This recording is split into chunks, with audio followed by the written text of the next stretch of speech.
Hey, good morning, good afternoon, or good evening, depending on when you're watching the video version or listening to the audio track of this, which is a lesson 5 of the Interpersonal Neurosynchrony course, aka Covert and Conversational Hypnosis, Influence, Persuasion, Negotiation, Rapid Seduction, and NLP, Mind Control Secrets for Therapeutic Change, Pleasure, Profit, and a whole bunch of other things, as you will by now have guessed. As always, it's me by birth, Alex William Smith, better known to many of you as Jonathan Royle, hypnotist, the so-called bad boy of British hypnosis, and I am joined by the yin to my yang, the good cop to my bad cop, the man himself, Mr. Paul Gutteridge. How are you doing, Paul? Yeah, I'm doing very well, and I couldn't help but think, how the blazes do we get all that on a business card? Could you imagine the size of business card needed if you're going to hand that out? I mean, exactly. You just wouldn't. That would go against every marketing ploy on the planet, other than if you wanted to get all the relevant keywords in for a web page to be found, which is kind of where we're going with this one. Oh, you mind controller, you. I was just thinking old school, like that's the SEO of all business cards right there. Yeah, never fit it in the pocket, like, you know. Cite it, business cards.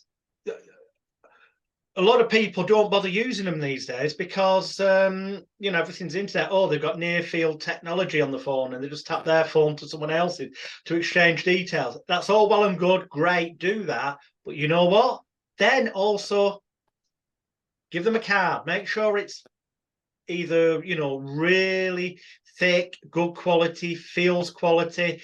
Ideally is full color if it's, you know, not just black and white, depending. There's certain things where that would work better, certain businesses, but make sure it's quality. It screams expensive. Because so few people use them these days, it will have more of an impact than it would have done in the past. Or better still, if you can afford it, key rings. Carry a few key rings around that be nicely done so that they've just got your website address and telephone number on, and something that when they look at it, they go, oh yeah, it's that guy I met who's a hypnotist, or it's that guy I met who's a body language consultant, or oh yeah, it's that guy who sells cars. Something that just triggers off that association with you, which is going to be anchored to them because they're going to remember the person who gave them a key ring, because this doesn't tend to normally happen.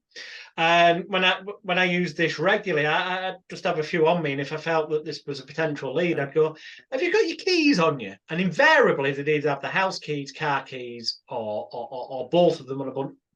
It's rare that they don't have keys on them, and if they didn't, they tend to be, oh no, my wife's got them. And if the wife was with them, ultimately I get them to get the keys out and say, can I just borrow them a second? I take hold of them, I'd reach into my pocket and I'd literally just put one of my key rings on and go, I'd like to give you that. And I'd say, I'd like to give you this as I'm putting it on. So it's a bit late then, and give it them back. That's going to remain on their keys 99% of the time. Every time they take that, if they've got a striking image on it, like I had a hypno disc on one side, people quite often perhaps say to them in about, oh, what's that? Almost becoming unpaid salespeople for you. But anyway, I digress. Well, you do digress. And the only thing, I mean, a key ring would be neat. I remember sitting in the back of a van in, oh gosh, where was it? It was an Eastern European country with an enforcer guy. And he had some hooks there. And I thought you could put some key rings on the hooks, but they were for hanging people off. So I think actually put key ring on. There's a much nicer use for that hook. Let's just put some key rings on there, and I'll have Jonathan Royle on there so he knows who you are, your number, where you live, and he can come and pay you a visit. Thanks for that mental image. Yeah, I just thought, you know, why not? Well, indeed. So yeah, we are this one. I say this at the start of every lesson. It could be disjointed, and then all the previous 4 lessons of the introduction have ended up taking a very solid form, in the sense that part 1 was nervous system and the brain, part 2 was storytelling, the overall theme, part 3 and 4 were NLP and language structures and power words. So today, as much as it looked as though it's just going to be going through the notes we've got from other stuff that we haven't covered yet, it may well be that becomes the tying things together, lesson 6, because there seems to be a lot to do with personality. Yeah. and labels Mm-hmm. and perceptions and context thereof, which will become clearer as we go along. So to dive right in, we're going to start with personality tests. Now, I am on no level am I suggesting that any of our viewers or listeners should be carrying around personality tests to get people to fill in. That's not real world. That's fucking ridiculous. And I'm not even suggesting that therapists out there use personality tests with their clients, albeit that some schools of therapy do recommend that. For example, there's hypnoanalysis. The International Association of Hypnoanalysis, originally set up by a guy called Neil French in the late 70s, early 80s, that very much advocated the use of the Lucia colour test at the start of the first session before doing these various, however many sessions of psychoanalysis style hypnotherapy they did to find the root cause of the problem, uncover it, and then let it release, the catharsis moment. Don't need to get into that here. The point is that there are some schools of thought that say there was some benefit to it. Now, I'm only going to mention 4 main personality sort of testing things. There are literally dozens, if not hundreds, of different schools of thought out there. Some of these are more reliable than others, massively so. Some have been scientifically, whatever the fuck that word means. I'll get the Oxford English Dictionary out for you later on then.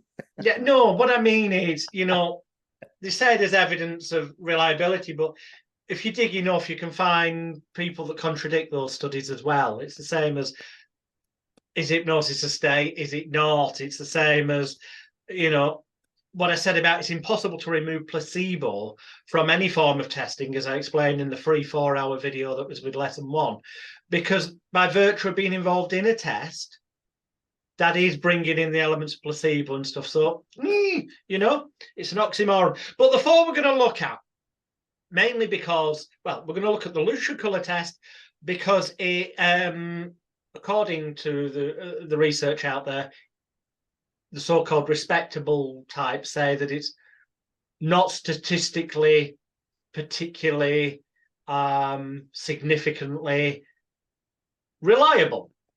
And yet there are tons of therapists out there that use it, and I've used it in the past years ago, and I found it to be an effective tool, but I will explain why shortly. The second area we'll look at is DISC personality types, which well, no, I'll come back to the explanation in a minute. The third will be the big 5, and the 4th will be Myers-Briggs. And there will be a 5th there. Sun signs, i.e. your star sign, to tie it together. So starting with Lucia colour test, devised by a guy called Max Lucia, L-U-S-C-H-E-R. You can get his book, The Lucia Colour Test, cheap secondhand for literally £3 or £4 on eBay, albeit original first editions are going for hundreds. Don't bother with that. That's because they come with the original bits of coloured cardboard. Guess what? You can buy coloured cardboard from your stationery shop for pennies. And this uses 8 bits of coloured card that you kind of mix up and then give to the therapy client or the person. Yeah, believe it or not, people used this in job interviews years ago, decades ago, and they'd mix them up and then they'd pick, depending on which process you were going to use, the 2 that were the most attracted to, or 3 or 4, or they put them in order 1 to 8. And there's a system with it that says the positioning of the order of indicates what type of person they are. It indicates their drives, their everything about them, apparently, to some degree. Now, as I say, if you search Lucia colour test, you'll find that, and I'm going to quote this because I've got it there, you'll find that the reliability testing result of Lucia colour test shows negative alpha coefficient, which means it was below the benchmark 0.7. Therefore, Lucia colour test is said to be not reliable, and that's on repository.uksw.edu. But if you just type in Lucia colour test, it's like the third result down on Google. Although then there's a kind of knockoff of the, I'm not saying a knockoff, but a slightly different version of Lucia colour test by somebody else called the True Colours test, which is colours based again. And they say that the scientific basis of the True Colours personality test is that results from the correlations of a 2006 study of the True Colours system, Wichard, W-I-C-H-A-R-D, Wichard 2006 for the citation, show that True Colours has convergent validity with the MBTI. That's the Myers-Briggs. And as we'll come to later, Myers-Briggs is shown to be pretty reliable. So convergent validity is when a measure is more strongly associated with measures of similar constructs. Basically, the one I just mentioned is apparently more reliable than a Lucia colour test. Frankly, having looked at it, the True Colours, briefly, albeit only briefly, at the end of the day, its essence, it's different colours, people pick them, and it's about reaction to colour. And if you go looking at colour psychology, there is proven scientific basis that people do react to colours, as Paul's alluded to before. If you wear a nice deep blue coloured suit, it makes you more persuasive. Purple is a royal regal colour. Green is calming and healing. Blue can be calming as well, as long as it's the right shade. Colour psychology does have some basis on it. So let's discuss Lucia colour test first, which is supposed to be like one of the least reliable, according to some of the evidence, and yet True Colours is seen to be as effective as Myers-Briggs, which we're going to be talking about later. But Lucia colour, or colour, if you don't know anything about the Lucia colour test, I don't know, you may not have encountered it. Colour psychology, what you know about the fact of colours actually affecting people. Because, you know, in prisons, they paint things certain colours, and in waiting, and there's a reason why they do it, isn't there? Yeah, definitely. No, and I don't know much about the Lucia colour test. I know a fair amount about the other ones, and we'll talk about how those are used and deployed and all that kind of jazz for quick and dirty approaches to people to build trust and elicit information. But certainly with colours, it's a stacking thing. Again, with a lot of these psychological tools in real time, we're using colour to stack things in a particular favour to create a particular impression, etc., along with all the other things. You're just stacking it up. So in real time, real life, yeah, you're going to use blue for navy blue for authority and confidence and projecting this, that, and the other. That's why lots of therapists there, well, when I've looked around at therapist websites, they're more pastel shades of sort of purple and greens and things. It's to calm, putting it with a lot of nice whites, the kind of like the sort of the medical feel to it as well. So is it nature? Is it nurture? Oh, probably a bit of both, I guess, at the end of the day. You know, I know that, you know, if you want to create a certain feel, you use certain blends of colors in your waiting rooms or on your business card or on your website or how you dress in order to project something. You know, that's why you don't go into a business interview with a bright green suit on or a pastel purple one, you know. They're going to think you're there to take your teeth out or do some dental hygiene work on you. Or too much bright red, because red's supposed to like potentially cause aggression or anger. Yeah, definitely. Or going totally black. You know, and if you're going for an interview for a goth company, then I'd suggest wearing total black to your job interview, or actually to be dressed in black when somebody comes into your, you know, your therapy practice. You know, it's like, and standing there with a scythe. I don't think it's going to go down too well. Excellent. So yeah, I mean, that's how I found it useful. But years on, having then learnt more about things, I figured that, yeah, it was useful in so much as a brief idea because of the colours. You found out a person's preferences to a degree. Would you reliably base anything majorly important on that? Well, on the one hand, I'd say no, but on the other, clearly, I was doing as therapist, in the context of helping that client therapeutically. Okay. But at the end of the day, it was probably more just the case of me appearing to have confidence in this. Pygmalion Rosenthal transmitted to the client, which then kicked in the Galatea. and it was an important seeming ritualistic process that they could attach belief into, and probably just kicked off that whole perception of, oh, they know about me, they know what they're doing. Yeah, and also Jonathan, you know, this also break it down even further. So that's taking place, you know, you're showing interest in someone. 2 ears and 1 mouth. You're showing interest. Then they're talking to you. And when people talk and they start to feel good, it could be, you know, you could be talking about a spoon, you know, you could be talking about your shoelaces, you know, as long as once somebody starts to connect into something and then start to talk about it, then they start to feel emotional, you know, energy, emotion, and they connect that to you and all the stuff you talk about, placebo and the Pygmalion effect and how it makes you feel, and the feedback loops that are taking place, ones we know of, ones we're yet to measure with science that are all taking place, interpersonal neurosynchrony, all that fancy quantum stuff that may be taking place. But at the end of the day, we're getting people talking, and that's playing into all sorts of things. And it's basic. People like talking, and they will share more information, and you use that information to serve them even more. And gosh, it might be the first time in ages that somebody's paid enough attention to them so they can actually say what's going on in their heart, and they're using whatever prop we're putting in front of them to enable them to make that connection, I think.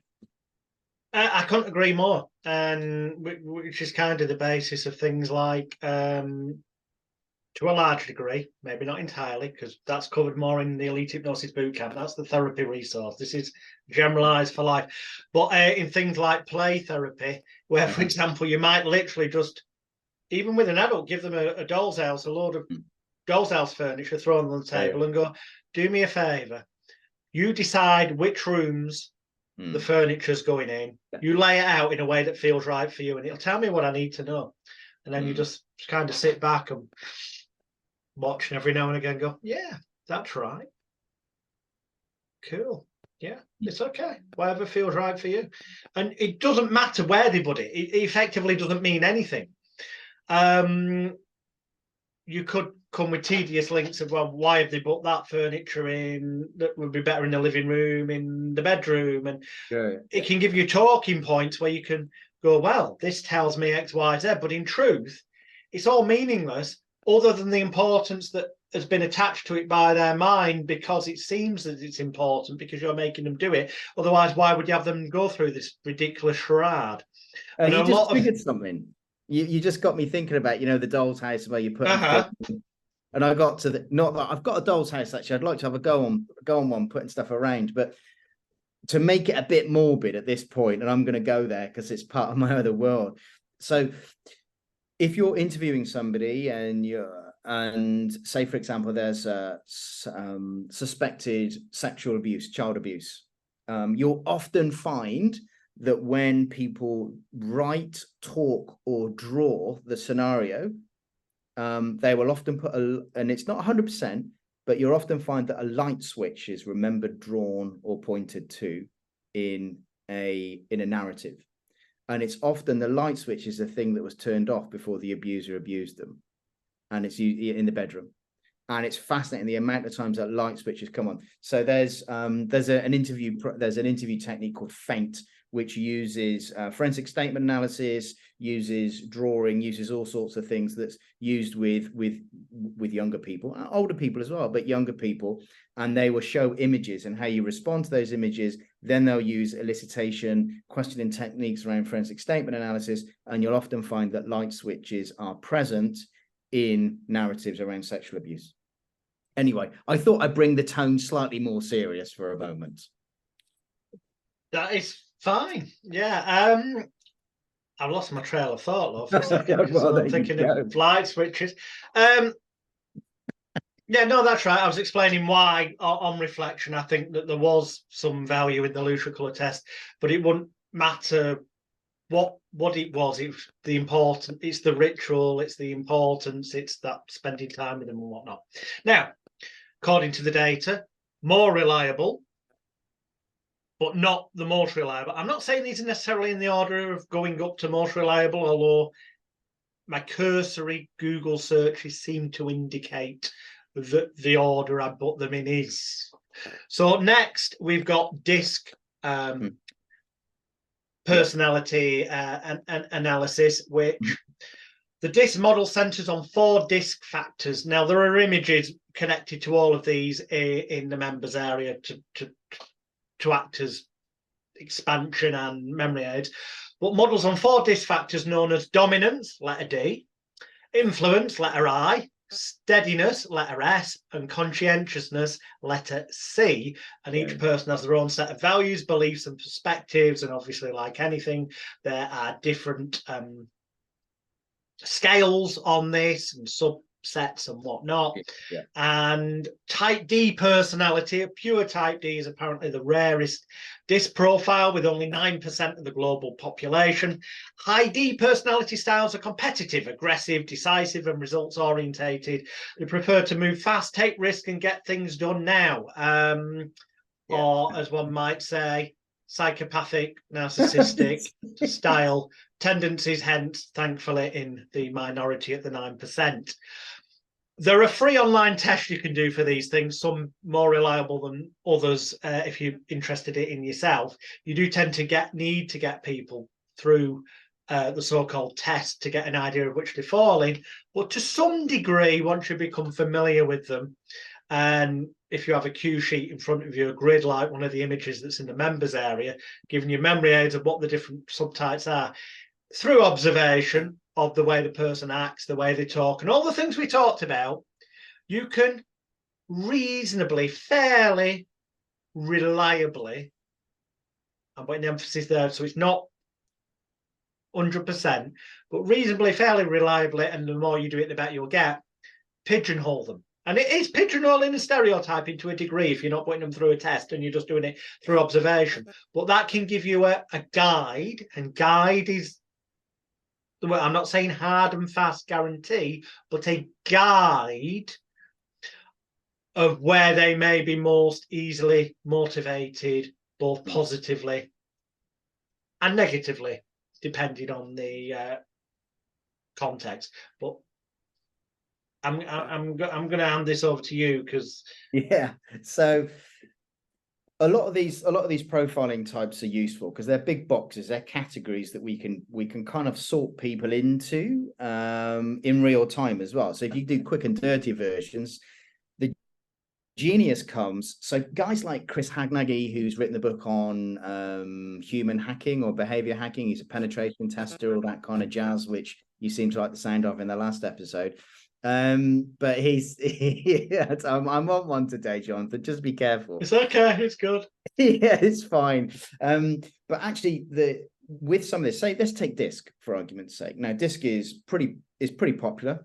Some famous people use it, proponents of it. It's used a lot in business as well. The real genius, though, if you can understand the broad category types and say, like with all these, they're dichotomies. So you're not totally D necessarily, you're D with an S, or you're D with an I, or you're S ascending with an I, you know, all that. But what you basically do, the genius comes is when you pair them with other things. Now, say you've got a strong D, dominant type, etc. That tells you all sorts of things in terms of their proclivities, their thrusters, their drivers in a situation. But how do you influence them? Well, if you start to get quite smart with this stuff, you take Cialdini's research. So this is where the magic happens. And you say, right, they're a strong D. If I know they're a strong D and they're competitive, they want to get ahead, what's the corollary? What's the opposite? Maybe not a fear of not getting ahead, a fear of not having something. So what do you then deploy? Well, you deploy either you do it bluntly, overtly, or subtly over time. You deploy scarcity. Because a dominant person doesn't want to miss out, and they're competitive. If you go pure 9% D on the DISC thing, and they're more likely to therefore respond to scarcity. And that's how you can then start to use these really useful, simple, quick and dirty sorting boxes if you're doing it live with what we already have been teaching and what you can readily know and get available, and just start putting things together.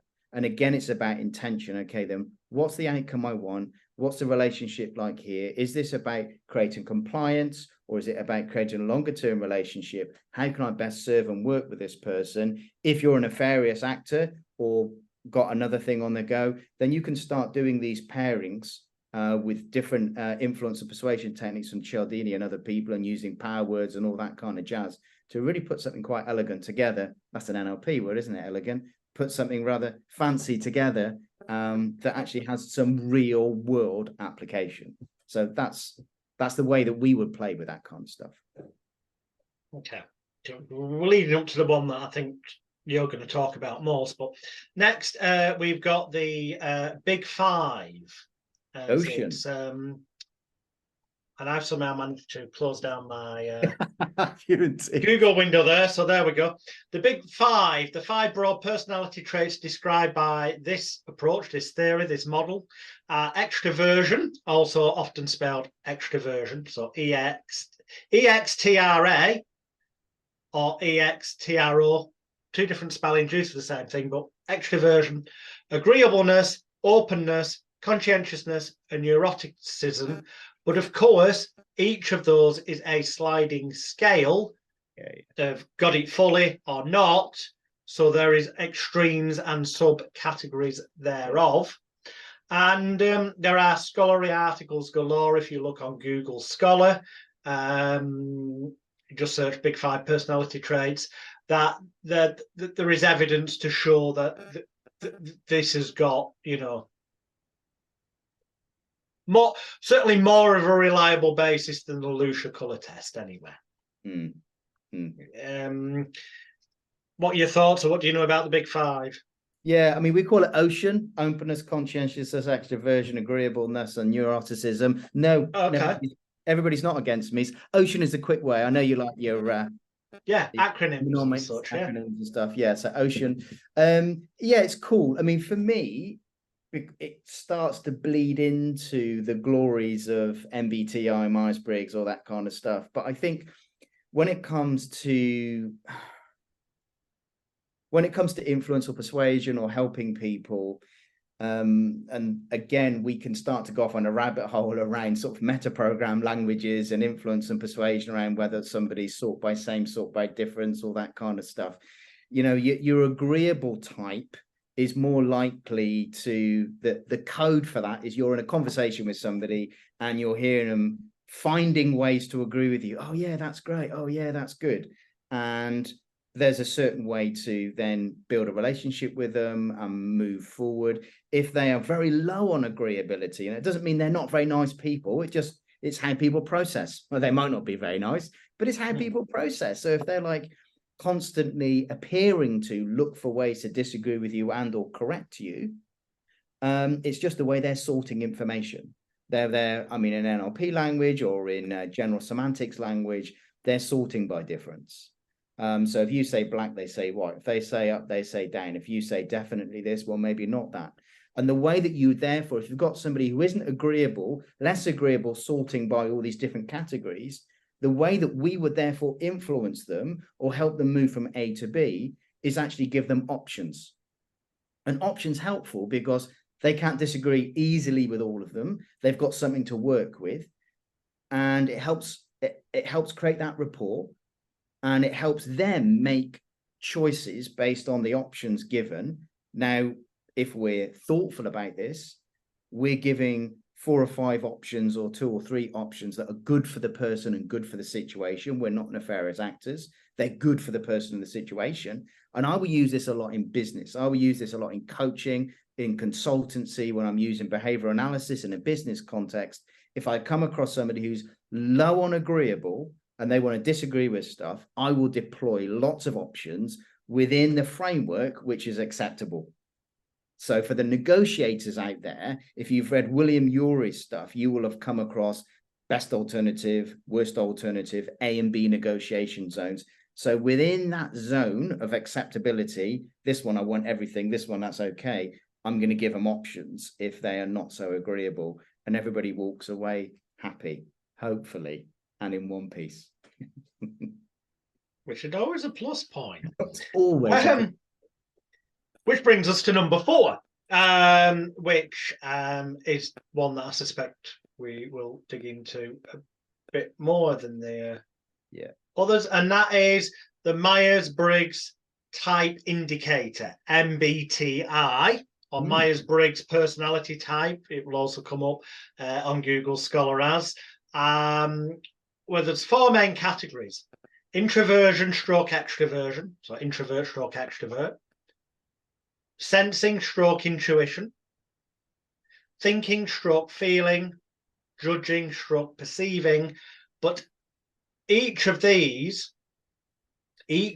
has got one end of the scale to the other, meaning that it's 4 by 4, giving you a total of possible of 4 by 4 is 16 possible personality types, in the sense of more detailed, where the percentages of each. So they may be, you know, largely that one, but only a bit of that and a bit of that.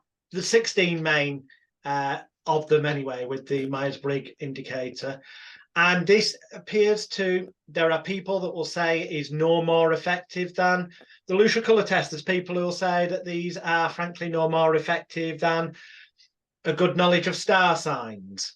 And they mean that in a derogatory manner, albeit I'm going to give you a positive slant on that in a little while.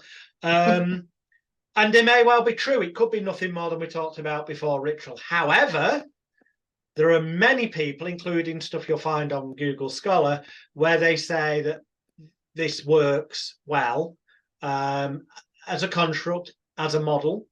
And so in the members area, but a number of images that show you what the different 4 sets are to start with, and then the subsets of them making the 16 different personality types, so you can familiarize yourself, read them, learn them if you so desire. In that context, there is in there, you will see one where it shows you the 16 different personality subsets related to Star Wars characters. Which makes it easier to remember, and also a grid that relates them to Doctor Who characters. And you could always yourself sit down and take one of these grids and work out, who do I know? Oh, Aunt Joan is one of them, and you know, Uncle Bill's one of them, my friend Barry's one of them, the landlord at the local pub. So, because then it will make it easier for you to remember. I mean, in many situations, you could have a cue on your phone that you could glance at, or a sheet in your folder on your desk, so you've got a memory aid. But linking it to somebody you know, or a Star Wars character, or a Doctor Who character, will make it easier to remember. That's all I'm going to say on Myers-Briggs. MBTI. I'm going to. This is very much a handover to. This is not my area of expertise.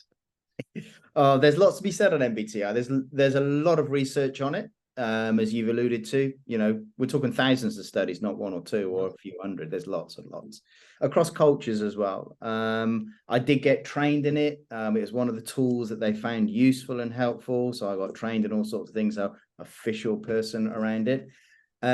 Gosh, we could spend a long time on this, but let me give our viewers a really useful, and it is butchering it, and it is really butchering it, because it should be done with a sheet, and then an assessor comes and looks at it and goes through it and walks you through it and says this.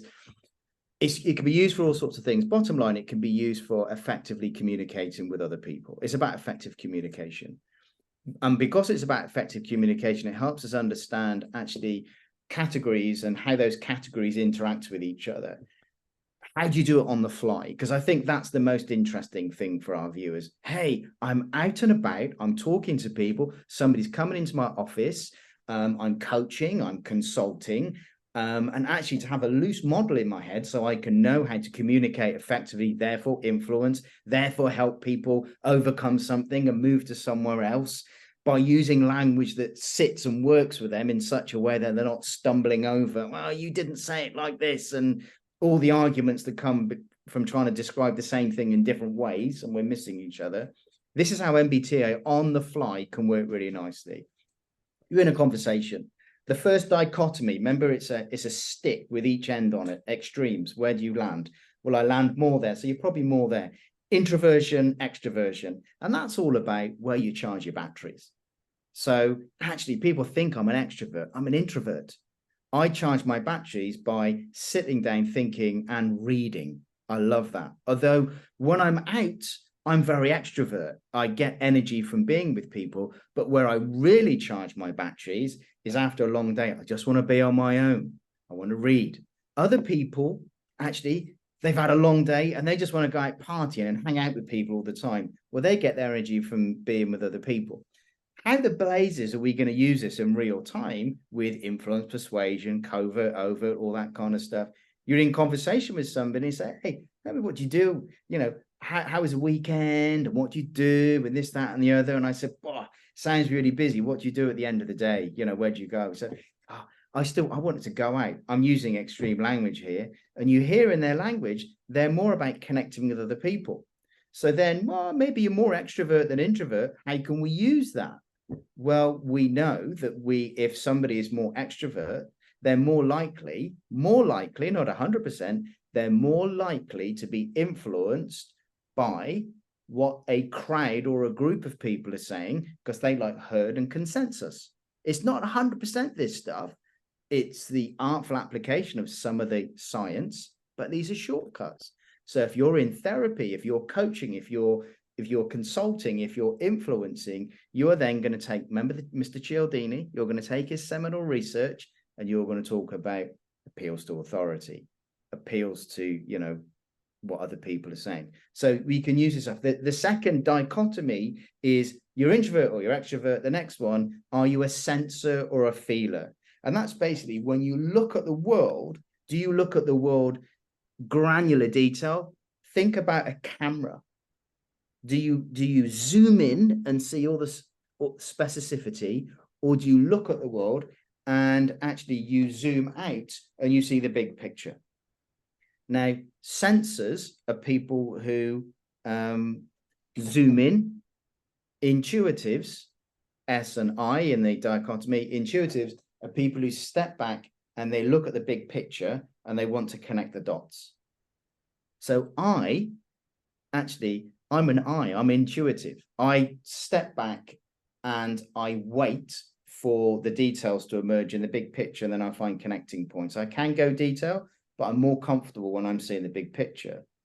My wife, on the other hand, she is a sensor. So it's about specificity. How does that work in real life if I want to influence somebody?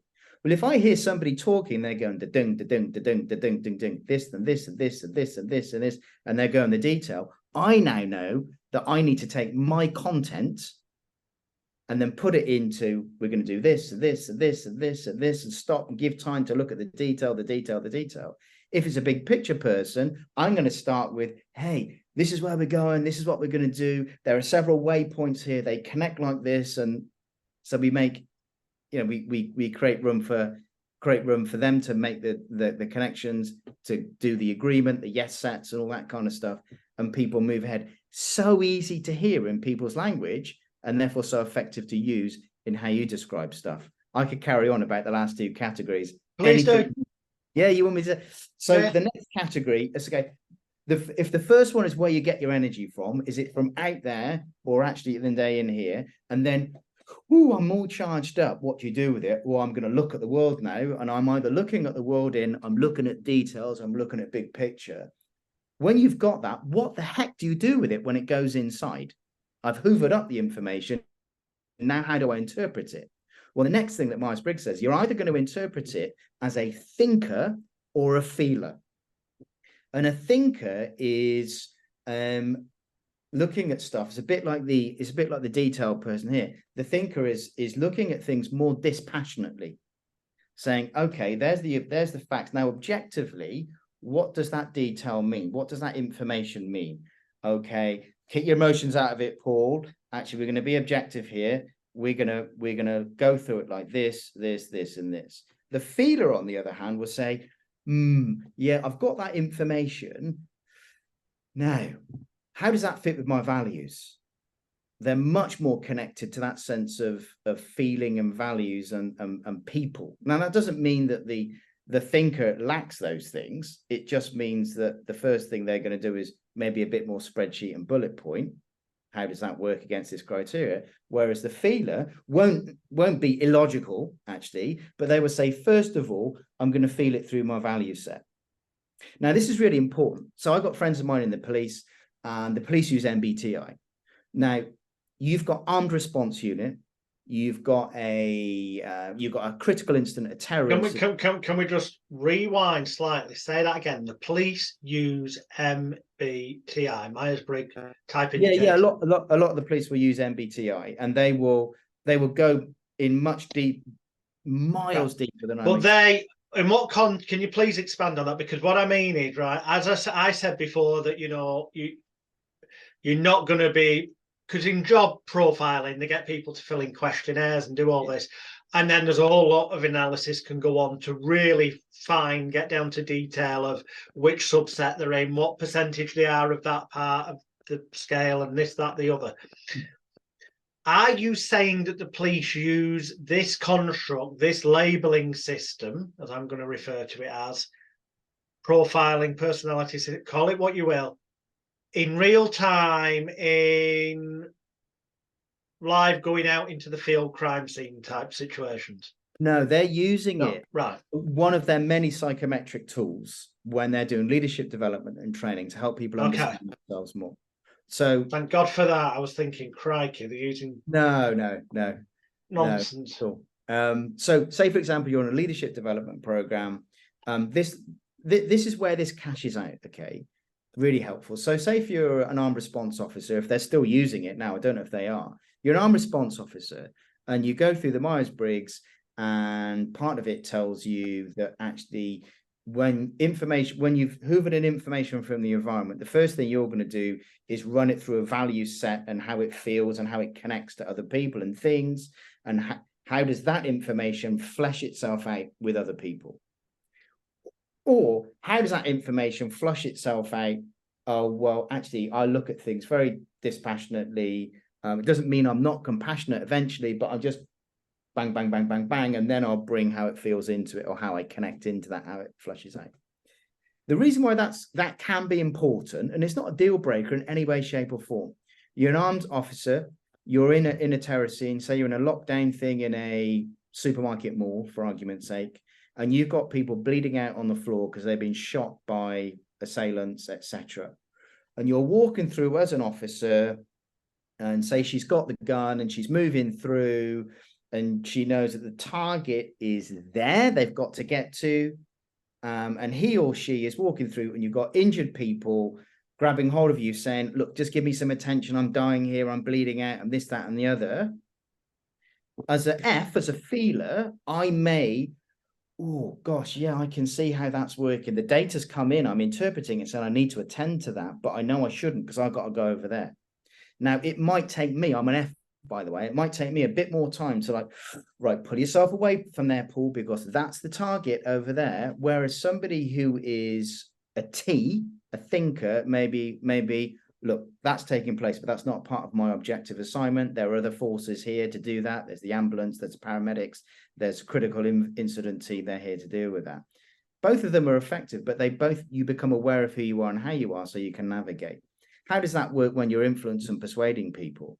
Well, if you are having a conversation with somebody and you're presenting a load of information and they're saying, yeah, but the criteria that we're using for that information means A, B, and C. This is what the research is telling us, so we're going to fit that into there. You know that when you present, you say, okay, so this is the information, and the way that we're going to earth it into this situation is we're going to apply it against this criteria so we can get that outcome. If they are an F, then you need to be communicating and influence them like this. Okay, this is the information. Now, the first thing we need to realize is that this doesn't operate outside of relationships with other people. This is how we can bring other people in, and then we can apply those criteria as we go through. And all we're doing is we're slotting into people's proclivity.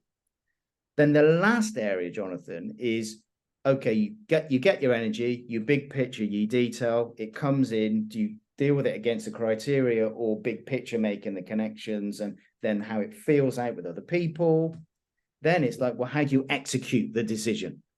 Now, that's the difference between what they call J and P, judges and perceivers. Now, a judger will say, oh, right, what we're going to do is The information comes in, I've processed it, means this. Now I'm going to make a decision. Bang, bang, bang. Right, I want a process, I want a procedure. We're going to do this and this and this and this. A P will be, actually, I've got the information, it's come in, I've weighed it against my either, feeling or thinking bits, but actually P's are saying, now, what options does this generate for us? So one of the ways is you go to the supermarket. Do you have a list? J's tend to have a list. I'm going to do this, this, this, this, and this. Or are you a P? I generally know what I'm going to get, but I'm going to see what's down the centre aisle of Aldi or Lidl, English, German supermarkets, with all the goodies in. I'm just going to have a mooch. And you come out with a pair of skis, a cement mixer, and, Sure. and I only went in for a loaf of bread. Screw the list. There were some interesting things on there. I've got, darling, look what I've bought. I went out shopping. I got a cement mixer and a chainsaw. But you were only supposed to go out for milk. Yeah. I got distracted. Excellent. Or you're at a restaurant. This is the other one. You're at a restaurant and you're all sitting around. The menus come out, and the J, it's that. I know exactly what it is. The P's are sitting around the table because I have to execute a decision. Well, there's about 3 or 4 things on there that I really like the look of. I don't know which one to have. In fact, I like all of them. What do you think? So you've got, what's important is that when you understand how these dichotomies work, you know how to ask the questions to elicit, and then you know how to present your information. And also, you know how to settle down potential conflict. So if you've got a J and a P, you know that in a situation, if they're talking about options, for the P, you go out for a meal and you'll say, look, there's so much on this menu. Let's take 5 minutes. So you've got an opportunity to talk it through amongst yourselves. And if you're a J, I know exactly what I'm going to have. So I'm going to go for this, bang, and we've got a list. And it actually just settles down things. If you're trying to convince somebody who is very options generating, you say, look, there's 3 or 4 ways to look at this. They all have their merit. What do you think? Let's talk through the options. And then they're not feeling backed into the wall because they need time to think through the options before they land. And it just makes the world of difference understanding this. Now, the power, if you're wanting to be a bit more tricksy with it, is to understand that when people are stressed, do you want me to talk about how? Yeah, I thought you might do. So if you're a nefarious actor, okay, if you're wanting to for purely informational and educational purposes only, to help people protect themselves for falling for these things, of course, we also want to cover what nefarious actors, negative, gaslighting, narcissistic, psychopath type people might try to deploy against them. 100%. And this happens in elicitation as well and all that kind of jazz, which kind of feeds into this. So say, for example, when I get stressed, when any of us get stressed, we will amplify our preferred personality style. So say, for example, someone is very detail driven. The more stress they get, the more really focused on the detail, and they'll start to ramp up and you'll start to see it. So if you want to get somebody to tip over, if you know their detail, once they're stressed, you just feed them more and more and more and more detail, more and more detail. You just keep driving the details. And as their stress level goes up on the detail, there comes a point where in Myers-Briggs and other personality typings, it's called they get in the grip. In other words, I'm quite mature because I'm 50 now. I'm quite mature with certain areas of my personality, my things that have served me well, my preferences. So say, for example, I'm a big picture person. I can see the connections. I'm good at that. So now in a meeting, I'll sit back, wait to see the connections, name them and explain them rather than feeling pressurized of, oh, I've got to know it all. Now, the more stressed I get, the more big picture I prefer. No, I just want to see the big picture, the big picture, the big picture, the big picture. Eventually, I'll crash and I will flip. This is Myers-Briggs type. I will flip to detail, but really immature. So I'll be really finicky over it. So when I'm really, really, really, really stressed and I go into a spiral, which may happen once or twice a year, I go into a spiral and I would just be fixated on the detail, but not really know how to handle it because it's not my sweet spot. Now, what will happen when people are trying to gaslight people, when they've profiled them and think, actually, you're quite detailed, you're quite needy of people, you like this, that, and the other, they will start to push that desire in you and begin to question it or pull it away. And what that does to us is it destabilizes us so that we become suggestible. We stop believing what we know is instinctively right. So as stress goes up, we amplify our strengths to the point that we become blind. Then we become really weak with the opposite. So I will maybe move from a, hey, I like loads of options, to, no, there's just one thing. Come on, let's do it. And I'm aggressive and immature, and people can take advantage, because at that point I'm not thinking straight, and somebody can give me an option which is not the right option. And that's where all this stuff can be used in very nefarious ways. Indeed. We're going to expand on that very shortly. Gosh, that was a long explanation of Myers-Briggs. Absolutely, yeah. It's excellent, because it means that when people go and look at the images and the grids in the members area, they've got a context behind it to look at it, which will then help those be more explanatory and make sense. So no, please, excellent. But we will be going back definitely into destabilizing people and stuff very shortly, when we finished on the personality, which is the final one on the list. Sun signs, star signs, zodiac signs, astrology. And don't worry, people out there who don't believe in any of that stuff. Neither do I, in the context of, I would not live my life by it, not a effing chance. However, it is my contention that as a tool, there's a couple of contexts. One where people want to feel good, so they go for they go to a fortune teller, as long as this fortune teller isn't one of the ones that claims to contact the dead, which, you know, yes, years ago I was in psychic news for doing stuff like that in the 90s, very early, late 80s, early 90s. Then I got a conscience and stopped doing it. However, if they're not claiming to contact the dead and they're just basically making people feel better, it's almost a cheap form of psychotherapy. If they're doing it in an ethical manner, but that's a different debate, not for here, then star signs, astrology, constructs, labeling, I feel can be useful. I feel it can also be useful in the seduction arena, and I don't necessarily mean picking up the opposite or same sex, or dating is one area, but seduction, as in, that could be sales, that could be negotiation. Don't get me wrong, I'm not saying business success will walk in a room and go, what's your star sign, buddy? Oh, that tells me. No, definitely not. Although, you know, in dating arena, that can be a great thing to get people talking, because at least then you're talking about them and saying, well, that tells me you're X, Y, Z. And obviously you probably refuse, or you're very careful about the way you phrase negative elements of their personality to them. You know, Taurus the bull. You don't go, oh, that makes you a stubborn bitch. No, probably not going to be good in the dating arena. But you can say the same thing. Oh, Taurus the bull, supposed to be stubborn. You go, you know what? I think you're quite flexible, but, you know, when you make your mind up, that's it. It's capped. It's your way or no. And that's a nice way of saying you're a stubborn bitch. Now, thank you. These are things that are generalized, but and some would argue that some star signs, zodiac signs, call it what you will, is nothing more than generalized nonsense. And in terms of your daily horoscope in a newspaper, yeah, it's written so that the vast majority of people, it could apply to them in some manner.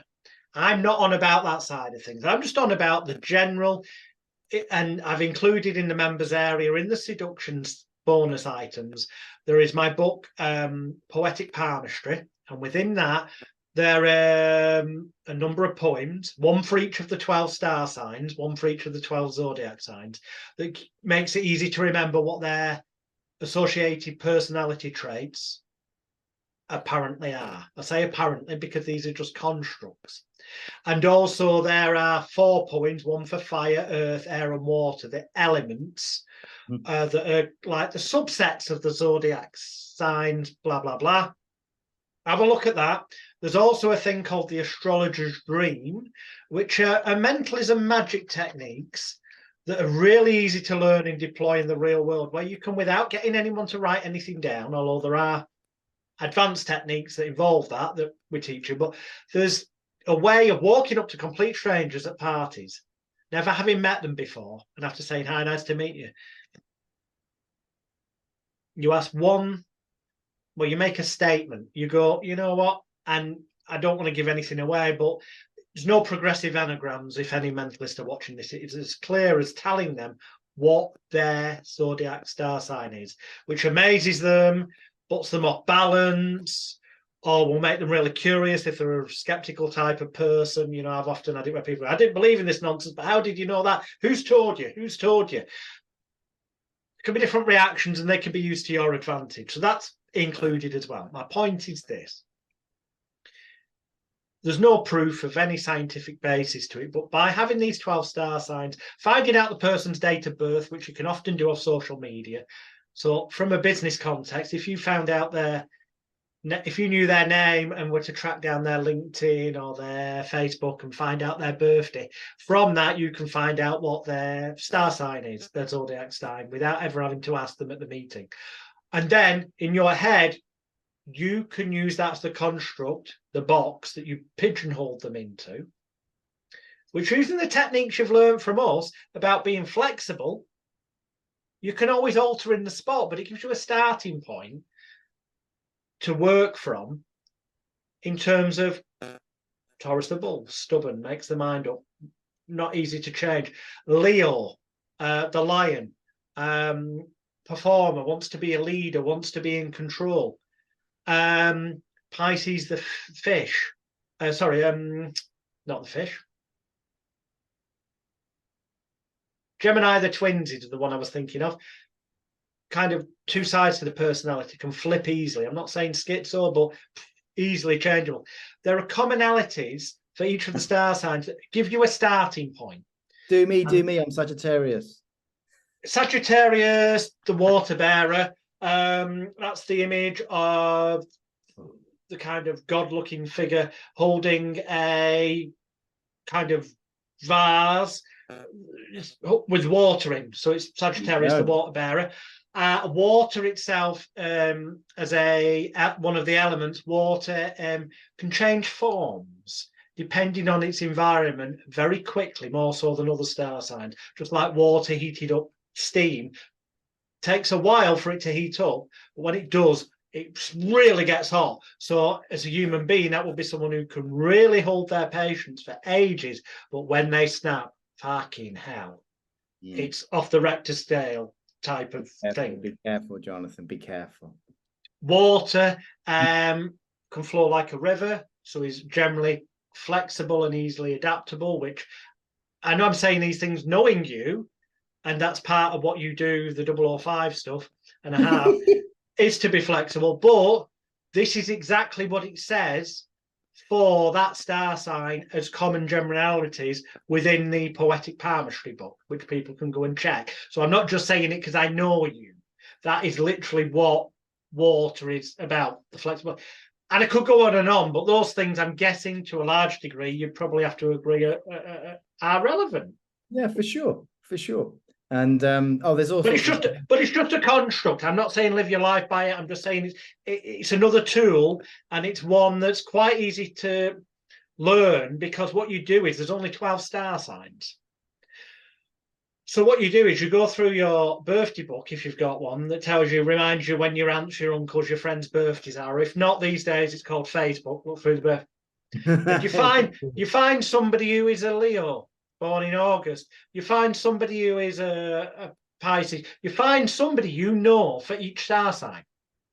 And then when you encounter or meet or find out somebody's date of birth that's relevant, you just in your head got to think of which member of your family or friends or major celebrity or whatever it is that you've associated to that sign. And you in your head, if you're going to give them a reading, if it's a life and soul of the party thing, pretty much just describe the person you've linked to that you know, the way they'd react in situations. And a large percentage of it, not all, but enough that they'll be highly impressed, will be deemed by them to be correct and accurate, because of the commonalities that we're not that different as people. We just fall into certain subsections. If you're using it for profiling, you just keep that information in your head to help you decide initially, before you've elicited more information through eye-assessing cues, VACOG, rhythm, speed, volume, pace, all the things we've talked about, until that point where then you can flexibly guide it more accurately, use it as a starting point of what would be the best way to approach them, or deal with them. And yeah, that's in the bonus area. That's my thought. What are your thoughts on the nonsense of star signs? Well, I haven't really studied them too much, so I don't have much to say other than it's I guess, as I step back, behind all of it, the stuff that's got some good science behind it, the stuff that might have less, the stuff that hasn't been researched for whatever purposes or reasons, it's about making a point of connection, isn't it? And we know from science that our brains are in a high level of encoding when we have a first meeting. When something new happens, when we meet somebody, we're encoding. Unless we're very relaxed, we've known them for years, but we're at a high level of encoding. We're taking information, we're working out, we're running against all sorts of things, implicit and explicit memory. And what we want to do if we are seeking to create that synchrony, that rapport, that connection, influence, is we're seeking for that person to have a dopamine hit. Oh gosh, reward, nice. Serotonin, woo, feels great. You know, all that oxytocin, oh, warm and cuddly. Yeah, we want that experience to start off with, because to your illustration of the bouncer at the door, we're wanting that bouncer to say, yeah, it's fine, come in. And because that's what happens. So whether it is using what you've just talked about, star signs, etc., I don't know enough to comment, whatever. But actually, when you peel it all the way back, it's a bit like using what is called Barnum statements as well, isn't it? Things that are universally true, or we're meaning. Good reading, which is mentioned again in the seduction section. Okay. Yeah. Because at the end of the day, we are relying on the fact, and this comes to the elicitation stuff, on the psychology of a human being, how we've evolved, whether sort of linearly or quantumly evolved, depending on where people fall on the evolutionary scale. But there's a need to be accepted, loved, liked, cherished. The things you talk about as well, as we go all the way back to the Maslow's hierarchy and everything else that looks like it, those innate human needs. And we're basically triggering or meeting some of those needs. And people are encoding really quickly and saying, I like you. And or if they're being gaslighted or taken advantage of, then there are certain things that are being done to destabilize and offset people, so that then we can come in, quote unquote, the we as in the nefarious we, with a solution, a stabilizing influence. And it might be for all sorts of wrong reasons, a stabilizing influence, so that people then latch onto us, because again, they're encoding high when they're destabilized, therefore I'll connect, and they're going to connect to the point of contact, which makes them feel comfortable. Destabilized, alternative word, just because it'll bring up different thoughts in people's minds. So unstabilized, you could substitute unbalanced, knocked off center, vulnerable. No, they're all great synonyms for that. And you can see how that, you know, going back to Benet's stuff on propaganda and advertising and marketing, how creating an off-centering, a destabilization, some of our our value as human beings, actually confusing worth and function. So let's explain that a little bit. The worth is our intrinsic worth as people, and the function is what we do and how we do it, and the job that we might do or how we might look. Because that's a bit functional as well, because different looks have different acceptance in different societies. So if now the media is telling me, hey, Paul, you're really into your middle age and you're looking a little bit rough, and because I'm asking those questions anyway, because that's what's happening.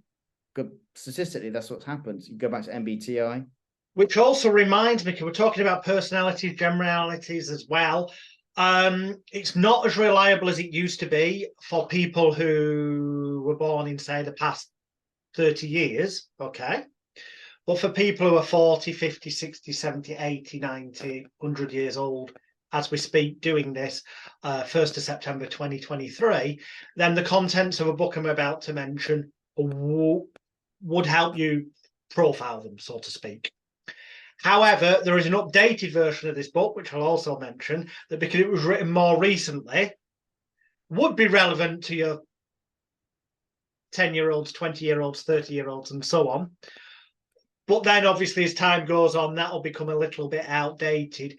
But by looking at these two books, you will be able to use it to a greater or lesser degree to meet somebody. And when you can find out pretty much how old they are, which it's relatively easy to find out these days, whether it's off the social media, nip into the toilet once you've found, make an excuse to nip to the loo, you know their name, where they're from, and just doing a quick search. It's amazing how quick you can find a LinkedIn profile or a Facebook profile, therefore find out the birthday and you know what age they are.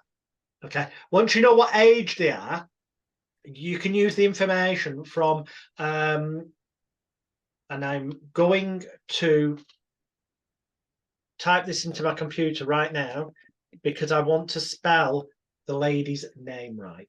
These two books, I've just said lady's name. It's a good point. Might be a man. I don't know. I've said lady because Gail to me is a lady's name, but who knows? Gail, Gail, is her or his. It's their first name.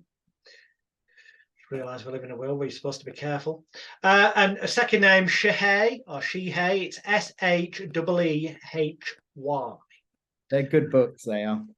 Passages is the one that I say is probably all right for 40, 56 onwards, but it's from many years ago. So the stuff about the birth to teenage years and stuff, society's changed. We've got computer games, we've got more TV. So that's where the changes come in. But they recognise that.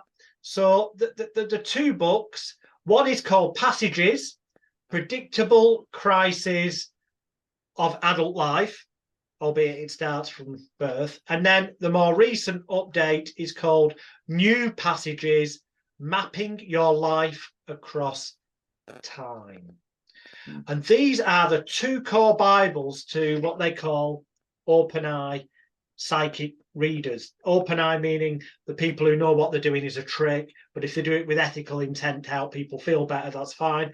And closed or shut eyes are people who believe they've got some sort of psychic gift. Or the open eyes, will study passages and more passages, because then when they know the person's age, they can do the astrology bit like I've said before, but they've got what they've learned. It literally tells you most people at a certain age in their life will go through, hence here the term, a midlife crisis. It's at a different age from men than it is from women.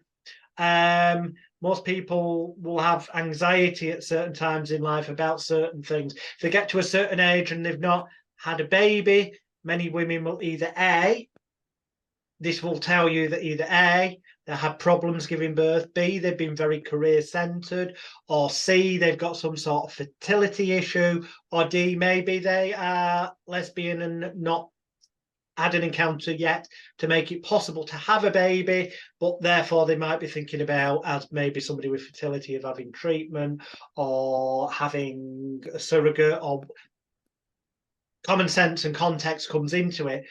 But those books are dynamite. Obviously, you're aware of them.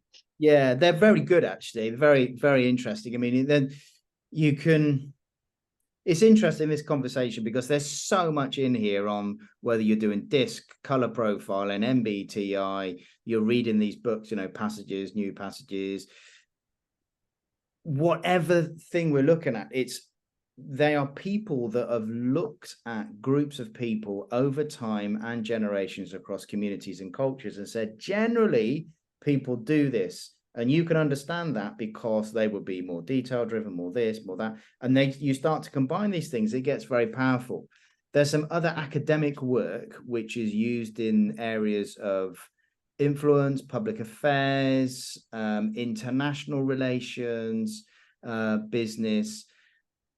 There's a website. He's written many books. He's considered an expert, an anthropologist called Geert, Geert Hofstede, Hofstede, and he's a Dutch, strangely enough, a Dutch anthropologist. And you can go on his website, and there's different axes, if you like, the attitude in X country and culture towards differentiators of wealth between the most extreme and the least extreme, differentiators between healthcare and between differentiators between how quickly certain cultures, when they are how masculine they get under pressure or not. And you can pit these different things against each other so that you can build quite a sophisticated understanding of, if you're in a diplomatic situation, if you're in an international business setting, how to generally approach and what may be a trigger for those people. Because it's not just profiling them to influence, as we are understanding it in a very sort of loose term, but it's also understanding how do you mitigate against, how do you ameliorate for, how do you create the kind of rapport and the connection so that you become, in their eyes, amplified in trust. Not just, hey, I feel good being around Paul or Jonathan. Hey. Now what I want is for them to trust me. And once somebody trusts me, then I'm well in the zone of whatever that decision-making part is, the friendship zone, the business, the transaction zone, whatever.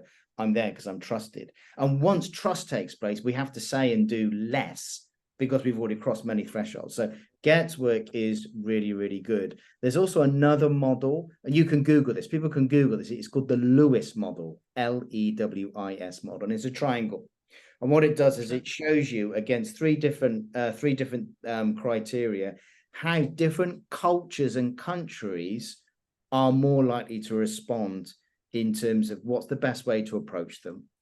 And this is all around building trust. So do you need a more factual approach mixed with masculinity, or do you need a more factual approach mixed with classic traits as understood from a Western mind to do with femininity? So and it has its weaknesses. All models have their weaknesses, and all dichotomies have their weaknesses and limitations, and all categories have their weaknesses, limitations, but equally they all have their strengths and uses as well. So it's all of the stuff we're talking about, you can use at a micro level with one-to-one encounters. And you can use at a macro level when dealing across cultures and continents, full stop. And for those in our listenership and watchership who are like, oh, well, I'm involved with business and I'm doing this, or I've got a coaching or a therapy business that I want to break into another culture or another continent, look at these models because it will help you know how to make the approach and structure the language and do the Richard video. Lewis, isn't it? Richard Lewis model. Yeah, Richard Lewis's model. They will therefore know how to be even more effective in their communication. But there's so much, Jonathan. There's so much here. Actually, too much to know what to do with. And that's why I'm always, so how does this work one-to-one in real time? Use the which is why, to play devil's advocate, there is evidence showing that these things help in terms of the profiling things, the DISC and the Myers-Briggs and Big Five and whatnot. But there's also people that argue that they're not much better than star signs in terms of reliability. Yeah. So you may as well just have a simple construct to give yourself almost a starting point. Yeah, 100%. To then refine it and make it bespoke and specific to the environment, the situation, and the individual or individuals in front of you, so you can, in the moment, bend in the wind, using the techniques, list, and all the stuff that Paul and myself have been sharing with you in the previous lessons. Exactly right, and I think that. So all these models are really useful, and they can often give you I know where to go. But actually, it's like what we were saying, when you're in the situation, I'm a firm believer in the person opposite me will tell me everything I need to know.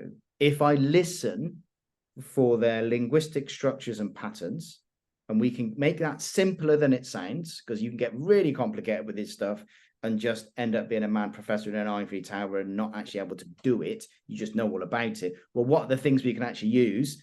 Think of the Pareto principle. 80% of your results come from 20% of your inputs. So what's the 20% out of all of this? that's going to be helpful that you can actually remember, because the rest is not useful. And which is already told you in a previous: rhythm, speed, volume, pace, and pitch. Noticing a difference occurring, that's the signpost. Simple as that.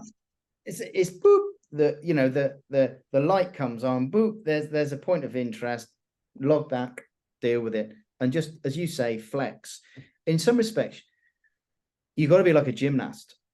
You've got to be able to flex and move and strain and bob and weave. And there's ways of, we haven't even talked about sort of alpha, beta, sigma personality, and how do you navigate really strong personalities? Do you not make eye contact, make eye contact, look away, look up, look down? Okay, well, go on then. Let's talk about that exactly now. Because you brought it up. Yeah, because it's relevant. This is the personality lesson. Yeah, okay. So this is the time and the correct moment. So yes, could you please elaborate on what you mean by alpha, beta, sigma personalities, and what that relevance is to the whole what we're covering here? Yeah, so I mean, let's use broad categories. And I'm really interested in our viewers and our listeners understanding, how do you use this? How do you navigate? You tell the viewers, because I am so desperate for a week. Yes, viewers, we're not cutting, we're not editing. He's going to start telling you, and I'll be back in 2 minutes. Just the two. And I've got all those eyes looking at me unfiltered by your pleasant face. So if we're looking at alpha, beta, sigma, in business or in lots of contexts, you're going to have the alpha, or somebody's pretending to be an alpha, where and the female alphas, male alphas, they are dominant. They're wanting you to know that they're dominant. They're seeking to stand up, be strong, be verbally affirmative and forceful, usually characterized by they know what they want, how they want it. They're going to tell you how they want it. They're going to tell you how you want them to be. And we sometimes think the alternatives are, well, I back down because I'm not forceful like that in my personality type. So am I a beta? But actually, if I don't address the alpha, am I going to be taken advantage of, etc.? You're on a train, you're on the tube, you're traveling around whatever country you're in. You're going to come across alpha personalities who are going to want to dominate. This is in the extreme. How do you deal with an alpha personality without becoming weak or aggressive? So do we match the alpha? And if we resist something, it persists. If you want to build muscles, you create resistance. So you got an alpha. If you come at an alpha and push, then actually might is right. Who's stronger wins. Do you completely back down and say, well, I'm not like that, and I operate as a beta? There's nothing wrong with being a beta as well, by the way. But what happens is there another way to do it other than coming at it with strength or backing down? So there's an alternative. There's a sigma. And a sigma is somebody who has alpha qualities, but is not putting it out there. They've just got this quiet, calm assuredness. And sometimes betas can play up to that more easier than playing up to being an alpha. For a beta to say, I've got to be big and strong, or really assertive and dominant when it's not in our nature. By the way, I'm not an alpha. And I always thought, oh gosh, and I don't quite feel like a beta. There's something else. I'm probably more sigma, whatever that really means. But these are broad categories. So I'm a person who I'm reasonably calm, confident, and secure in myself, but I'm not putting out there and pushing and thrusting, and I will give way. But how do I give way in a way that doesn't make me look so weak? I can be taken advantage of if it's a narcissist or a nefarious actor. So what do you do in real situations? If you're on a train, you're in public transport, you're out and about, you're walking, and you've got an alpha, and they're a bit more strutty. We're talking extreme muscular version of being an alpha, and they want to dominate. How do you stop yourself from being dominated without coming back at them with strength and then getting into a scuffle, verbal, physical, or whatever, or in a business setting might is right? Picture it like this. Don't approach an alpha with alpha unless you want it to go up. What you want to do is you want to meet an alpha and then let them, it's like moving hands. They've got pressure. Don't pressure them back, but don't give in altogether. Just say, oh, that's interesting. So you agree and you agree with options. Oh, that's interesting. I was thinking about a few things as well. So rather than saying that's interesting, you're an idiot, I'm better than you, I've got a better idea, you agree and you go with the flow.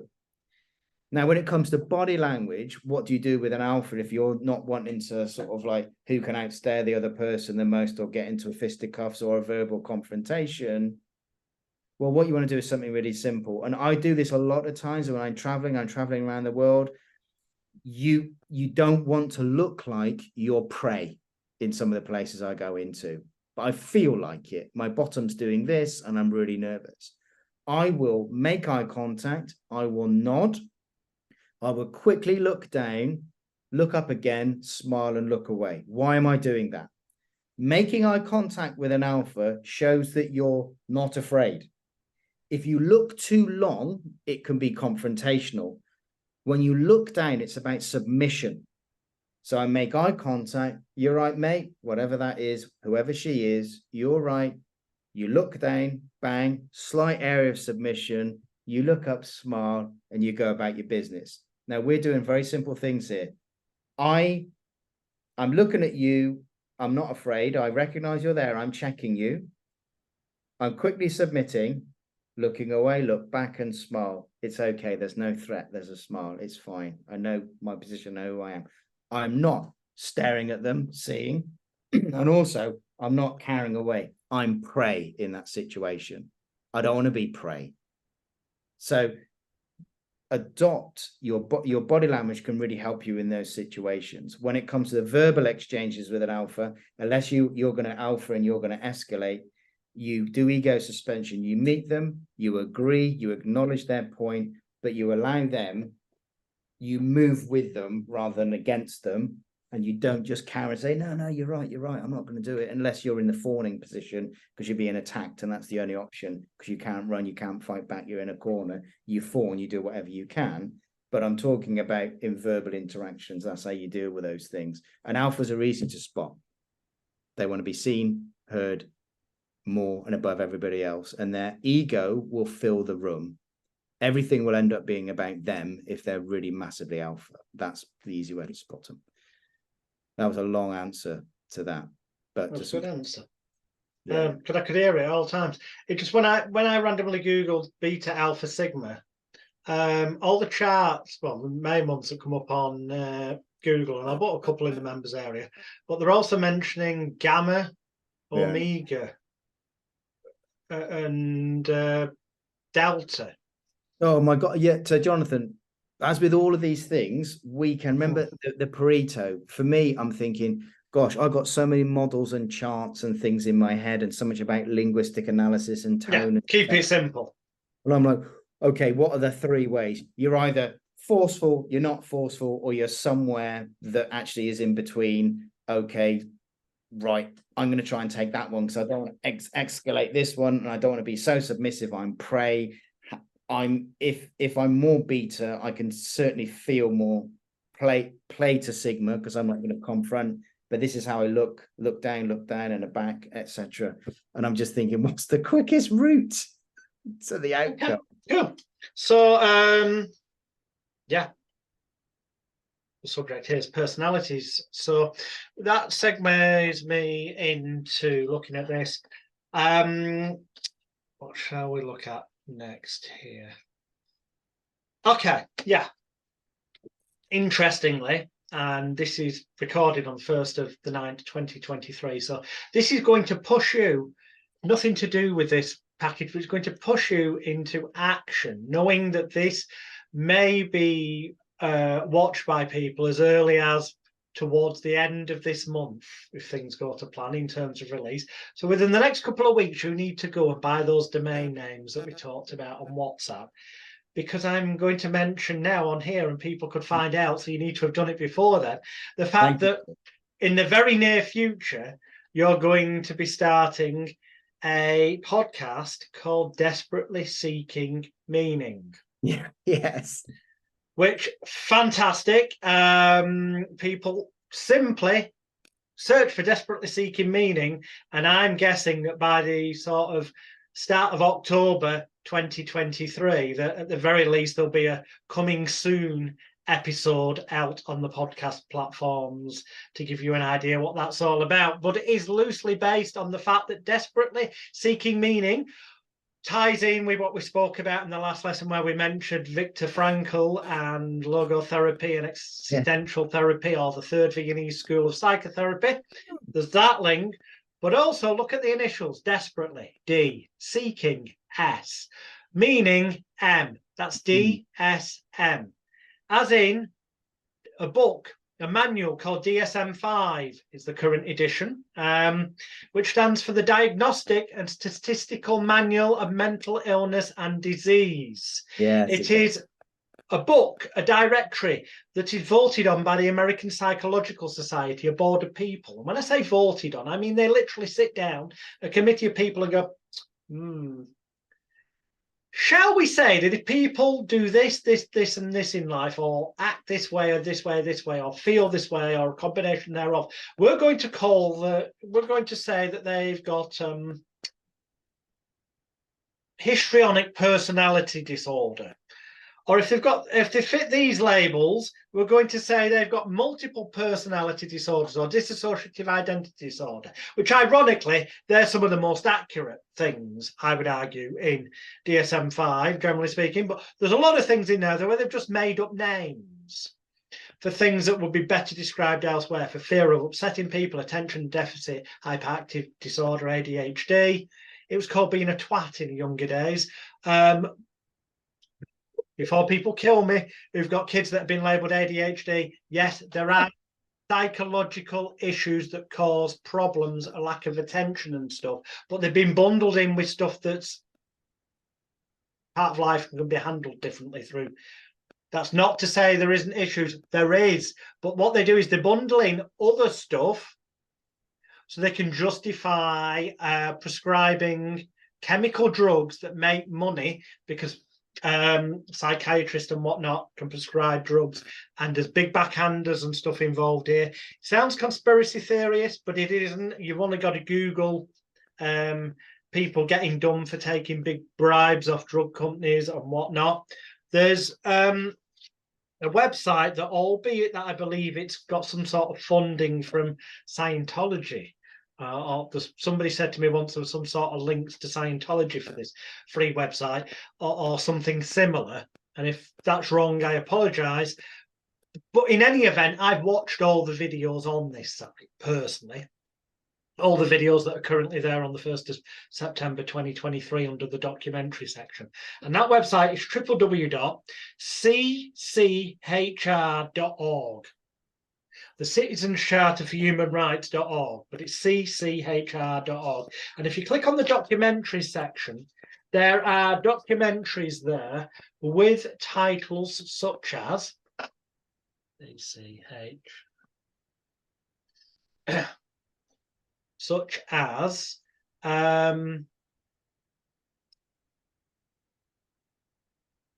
Psychiatry, an Industry of Death, Therapy or Torture, The Age of Fear, Diagnostic and Statistical Manual, Psychiatry's Deadly Scam. There's a whole bunch of them, but for the purpose that you can go and search them out yourself at that website.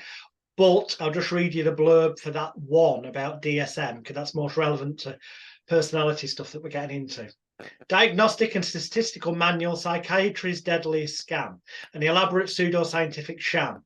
It's 943 pages long and lists out 374 mental disorders.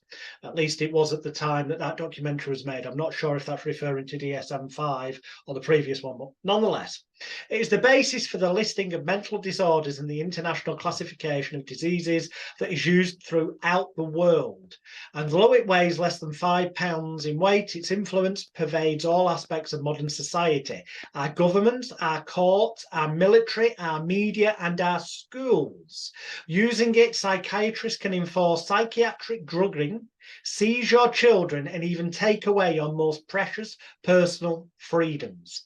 It is psychiatry's Diagnostic and Statistical Manual of Mental Disorders, and it is the engine that drives a $330 billion psychiatric industry. But is there any proof behind the DSM? Or is it nothing more than an elaborate pseudo-scientific sham? voted on basically by a committee of people for profit. Spoiler alert, it's for profit, and the evidence points towards it being a sham. They just label things so they can justify prescribing drugs and making money. What's the relevance to this lesson? The relevance, for watch the videos, but also is the fact that people are not their label, although they come to believe they are, because the authority figure, the doctor or the psychiatrist, has told them that they fit that label, therefore they are that thing, and therefore it's incurable. Sometimes they will say, and yet the word incurable says within it, it says in at the beginning and then cure. It's telling you the cure's within. Meaning that it is generally psychosomatic, psychological. It can be about perception, belief, the way traumas we talked about in previous things. So from a therapeutic point of view, to help clients, this can be useful to know they are not their label. Because a book and somebody that's been trained and conditioned to believe by powers above who said, teach psychiatry that way, for example. So they've can be sincerely believing that what they're telling people is true, but it's what they were taught and indoctrinated to believe by other people that ultimately are linked in with a book that's voted on for profit. It's not with the motivation of helping cure people, because drug companies don't create cures, they create dependency to make money. And when you understand this, it helps you realize that many things that they say are not possible to help, can be helped when you target the way the person feels, which generally is when you can make them feel safe enough, loved, wanted, needed, appreciated, valued, worthwhile, having a meaning for living, which ties in with your Viktor Frankl stuff, but and also the stuff in the 4-hour bonus video with lesson 1. It means that pretty much anything can be helped. Not necessarily to a point that will be considered a cure by outsiders, but certainly to a degree where it can get to a point where outside chemical help isn't needed. I'm not saying that sometimes chemical help isn't needed, albeit that most of these chemicals are based on herbal, non-chemical treatments where they add something in so they can copyright and patent it and profit from it. So you can generally find something that's almost as effective or more effective, especially given that most drugs, many of them are only as effective as placebos anyway. But that's a whole different debate. That's one of the reasons I bring it up. The other is because the only elements where I find that there is some very real, shall we say, correlation, because it can't all be nonsense, is the things they label multiple personality disorder, dissociative identity disorder, schizophrenia, bipolar, which are all really just names for not being fully balanced, being slightly unbalanced, being slightly out of sync in your thinking, having sensory overload. See any recognitions in words here to things we've been talking about? Now, when you're balanced, you're calm, relaxed, you're in the zone and all that. We talked about the nervous system in lesson 1 and refer back to that because this interlinks as well. Useful to know, A, as a therapist, to help people to get into that zone where they feel safe, calm, relaxed, balanced, loved, valued, and give them a purpose in life. When all those kind of things are in place, you tend to find quite often that the symptoms, these things that have been labeled by DSM as mental illness, disappear because the environment's changed, the thought process has changed. So the possibilities of what you can do as a therapist are way beyond that.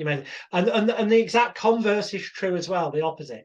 That if you can knock somebody slightly off balance, out of sync, cause them lots of mini traumas over a period of time that build up to sensory overload and stress to the point that they may repress, go almost psychologically collapse, defragment, or you use short, sharp, shock, severe trauma, whether that's MK Ultra style, bloody severe, physical, sexual, doesn't need to be, can be done purely psychologically and imaginary if you put enough anchoring of painful emotions onto something.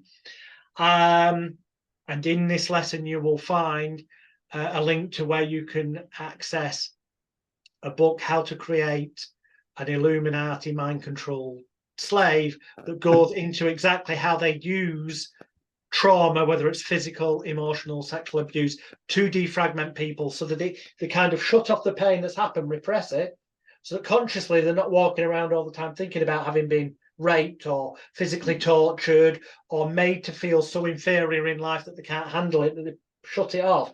And that becomes what they call a splintered off personality, a different alter. And that schizophrenia would be two. We can switch from one to the other. Multiple will be, there's multiple subsets. Yeah.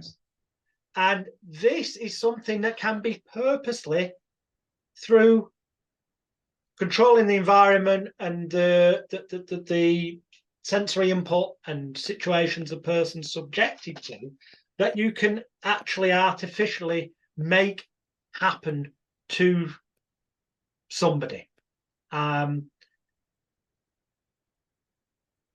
a greater or lesser degree. The extreme degree will be where you see things like monarch mind control programming, stuff that MK Ultra talks about. And when that starts to break down because they've not got repetition and they start to draw away, years later, it can result in pop stars going and cutting all their hair off unexpectedly. Britney Spears, have a look into it. At the lower end of the scale, it can just be that a person who was once truly outgoing and stuff becomes so the opposite, withdrawn, shy. There are scales of this, but it can be used, the knowledge of this, to help people remove themselves and heal, if you like, and become whole again, as we talk about in the bonus video in section 1. Or it can, by nefarious types, be used to break you down on a low level with gaslighting and stuff, on a high level through creating situations through social engineering, so-called psyops, to psychologically sensory overload, or to create a real physical situation in life where you feel you've genuinely experienced something where you may have witnessed somebody get killed or severely beaten up, and yet in truth it was all staged and the person's fine, but you never find that out. You feel a sense of responsibility, and all these things can be used to make you more suggestible, more vulnerable, unbalanced. Boom, boom, boom, boom, boom.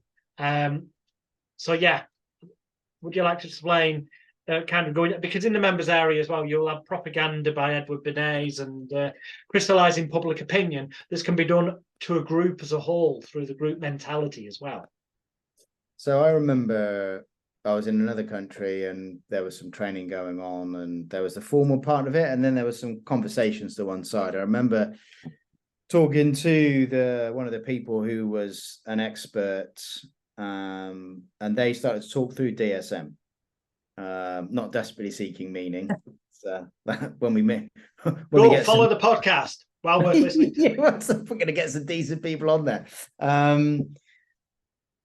Yeah, I mean, it'd be fascinating to talk to people who have found meaning in madness and difficulty and come through the other side, and what that means. You know, those transformative stories. But I remember I was sitting in a bar talking to an expert in influence and persuasion, from a sort of more of a state perspective, how you use those things. And he was talking through DSM and basically saying, right, there's that. This is how to recognize it, and this is how to take advantage of it. Which was, for somebody who's not really that way inclined, that was like, gosh, that this was years and years ago. I mean, probably 10 years ago now, when I was kind of like playing on the edges and before I got into some other stuff. And it was, gosh, these people have really thought this through here using DSM. Now, also, as you quite rightly said, with the DSM, there are genuine things. Of course, there are genuine things. And I think what we're saying is that there is abuse. There's and whenever there's that amount of money involved, there's always going to be some corruption. We just see it time and time again in life. And abuse doesn't mean non-use; it just means correct use. And I think that my feeling is there needs to be a corrective to how some of these things happen. And labels are hugely powerful. You know, the research of Alfred Bandura on labels given to students in education and how it directly impacts their performance. on different cohorts from same kinds of families, same areas, same socio-economic demographics, etc.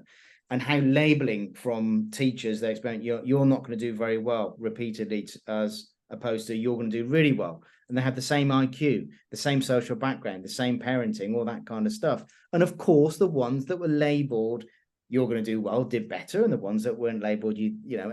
And there's lots of psychological experiments in small ways where if you tell somebody something and you tell yourself that something over and over again, it's operant conditioning, etc. I think the thing you were talking about, which was interesting around how destabilization takes place.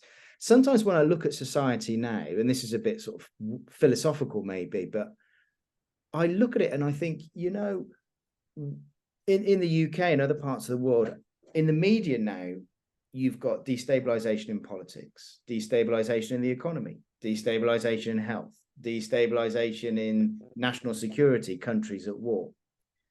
That's creating a lot of small t trauma, maybe big T trauma in viewers and listeners, people who are trying to navigate through life. It just seems wherever you look, things are breaking and it's being pumped out. You know, if it bleeds, it reads, as you say, with media stuff. And I can understand that. They're reporting on things that are happening, or for whatever reasons they're happening. So things are being reported. And what's that do to us? I think that creates a huge sense of destabilization. And you only have to look in recent history, within 100 years, the amount of times that multiple points of destabilization across institutions and things that we trust in as human beings that give us that sense of stability, as they start to rock and they start to sort of shake around us, it's the perfect opportunity for something or some things or somebody or some bodies to step into the breach with a solution.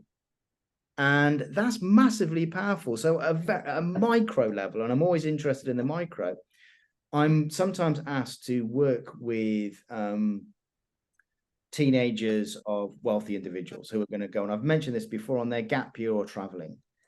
And I talk about how people will use shock in a club, in a bar, in a restaurant, in the hotel, when you're walking out in the street, whether will purposely use capitalize and engineer shocking events to destabilize you, to then offer you a solution which is in the guise of them being helpful. So then, because remember, our brains are encoding at a high level when shock is involved, because we're destabilizing, and I need to feel safe, I need to grab a hold of something, or it's a bit rocky psychologically or physically.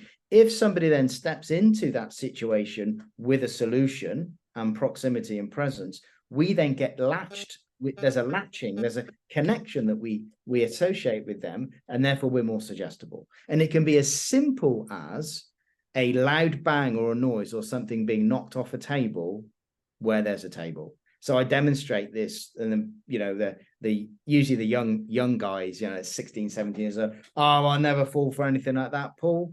I said, hey, that's cool, come to the front.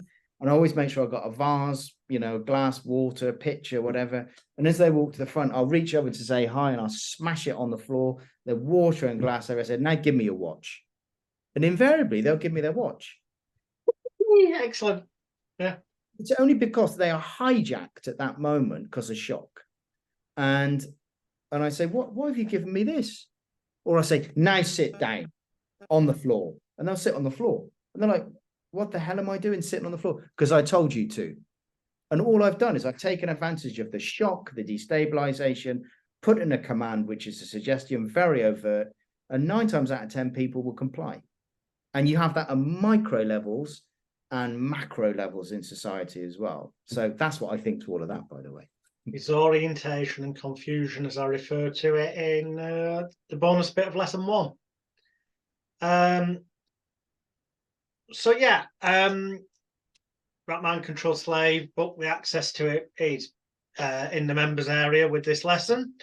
This all cross relates with the lesson 1 about nervous system, brain. In fact, it cross relates with everything we spoke about. It's about manipulation of the environment and the way people feel, think, what their beliefs and expectancies are, and either keeping them centered, all balanced, or knocking them off kilter through sensory overload, or using their representational systems against them to nudge them and guide them towards that's consistent with them doing what you want. So.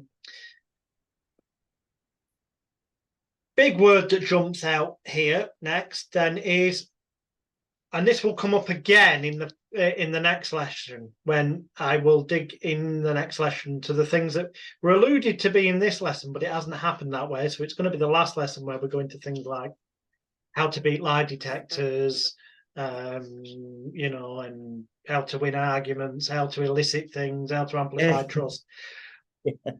We've suddenly got a running order for the last lesson because this had been very much personality, and it's relevant because it links in as another part of the jigsaw.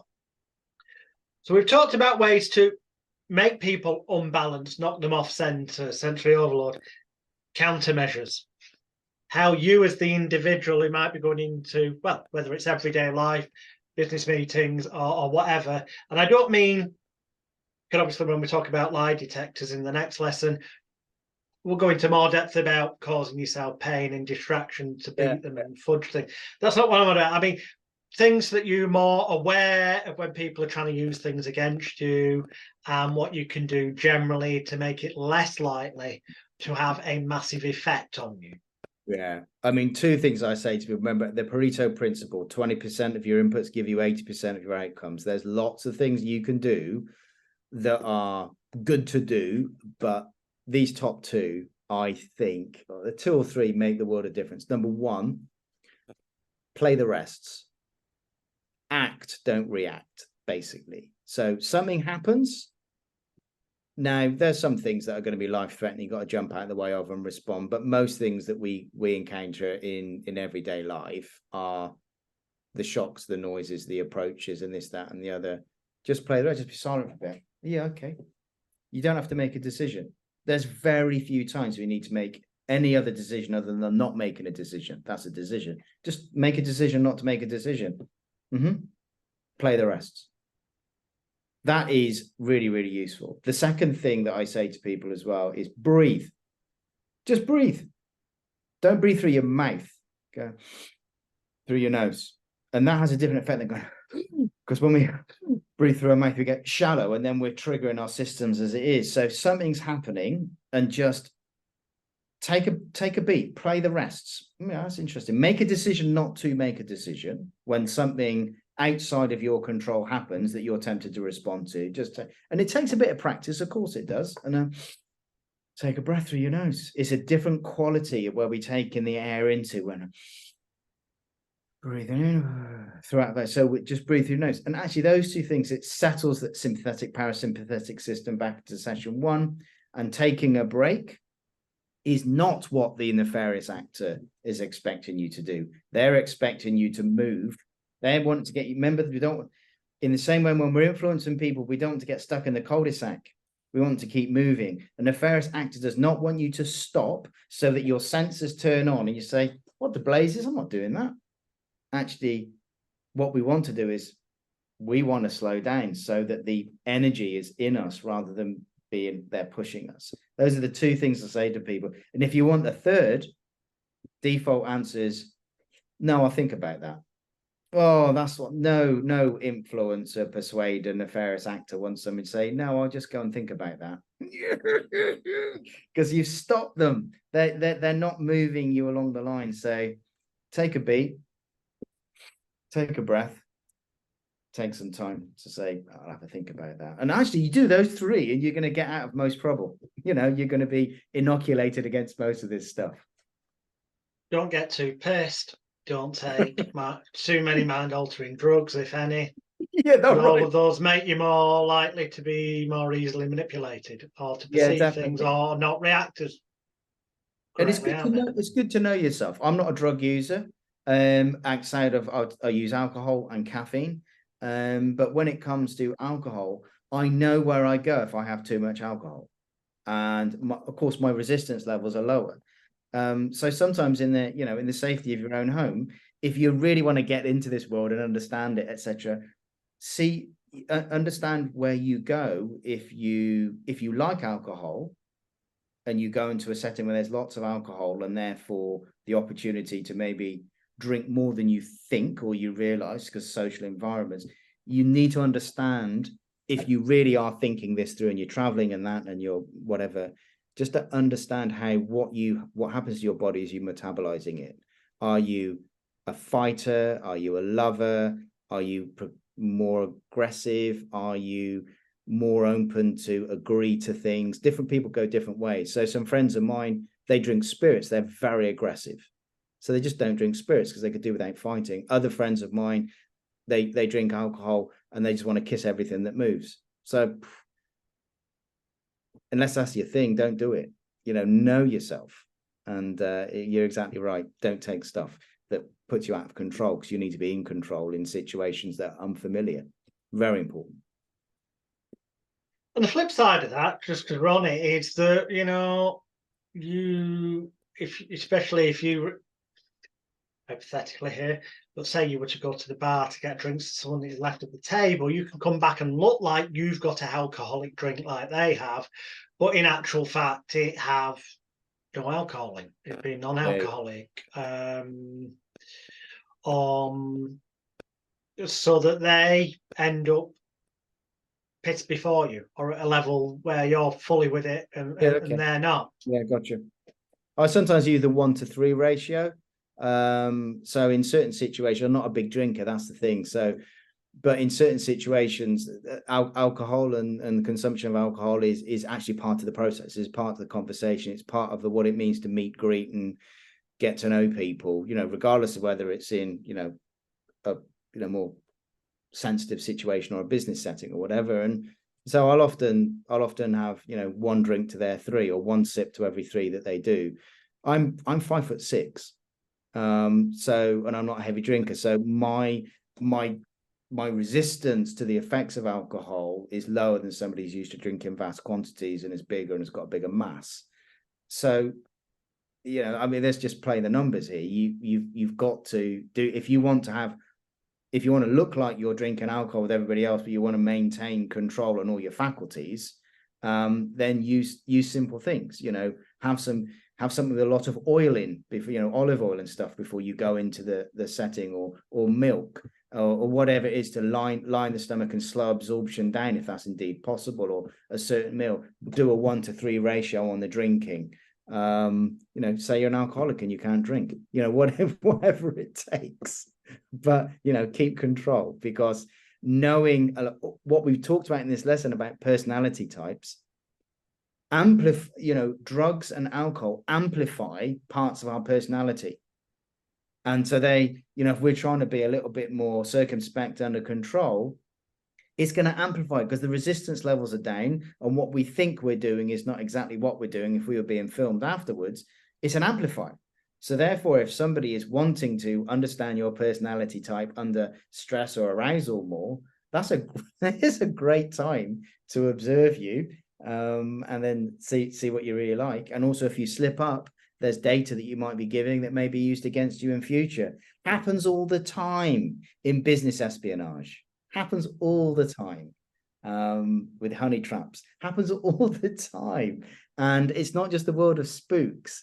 It's the world that we live in. And it's not all a horrible, dark, nasty world, but there are things that take place. And understanding this stuff is useful to make us navigate life and relationships more effectively. It can happen anytime in context you would not necessarily believe would be the case. I mean, I have to say I would allege, because it's not as yet been proven in court, but I would allege that Rupert Murdoch, the media mogul's now disgraced former News of the World journalist, Mazza Mahmood, aka the Fake Sheikh, drugged my drinks in order to make me more compliant and easily manipulable, to push me into situations that normally I wouldn't have gone into. And I'm not the only person who alleges that. There are dozens of his other victims that have made the same assertions, including in legal cases.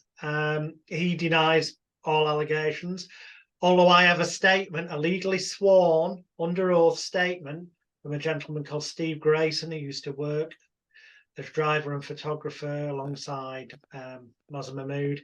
where he categorically states he witnessed Mahmood drugging people's drinks during the course of stings, and that Mahmood bragged about using GHB-style date rape drugs in his normal life when dating.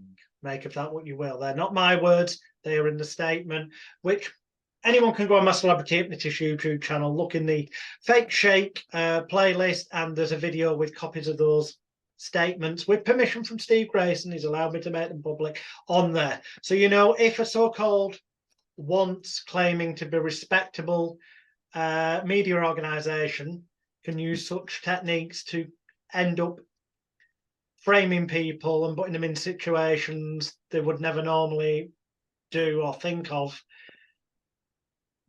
imagine what, well, you know what certain agencies would be prepared to do if it was to get, if it was matters of state national security and such like.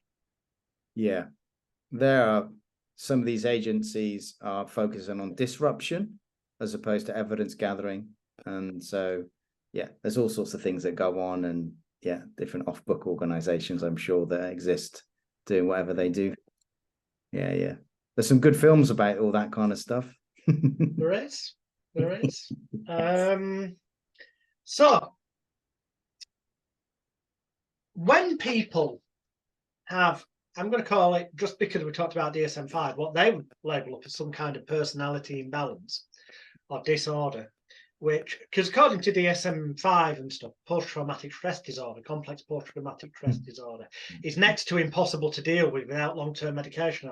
And we've already covered that in previous lessons. That's bullshit. It can actually, as long as you go about it right, be dealt with relatively.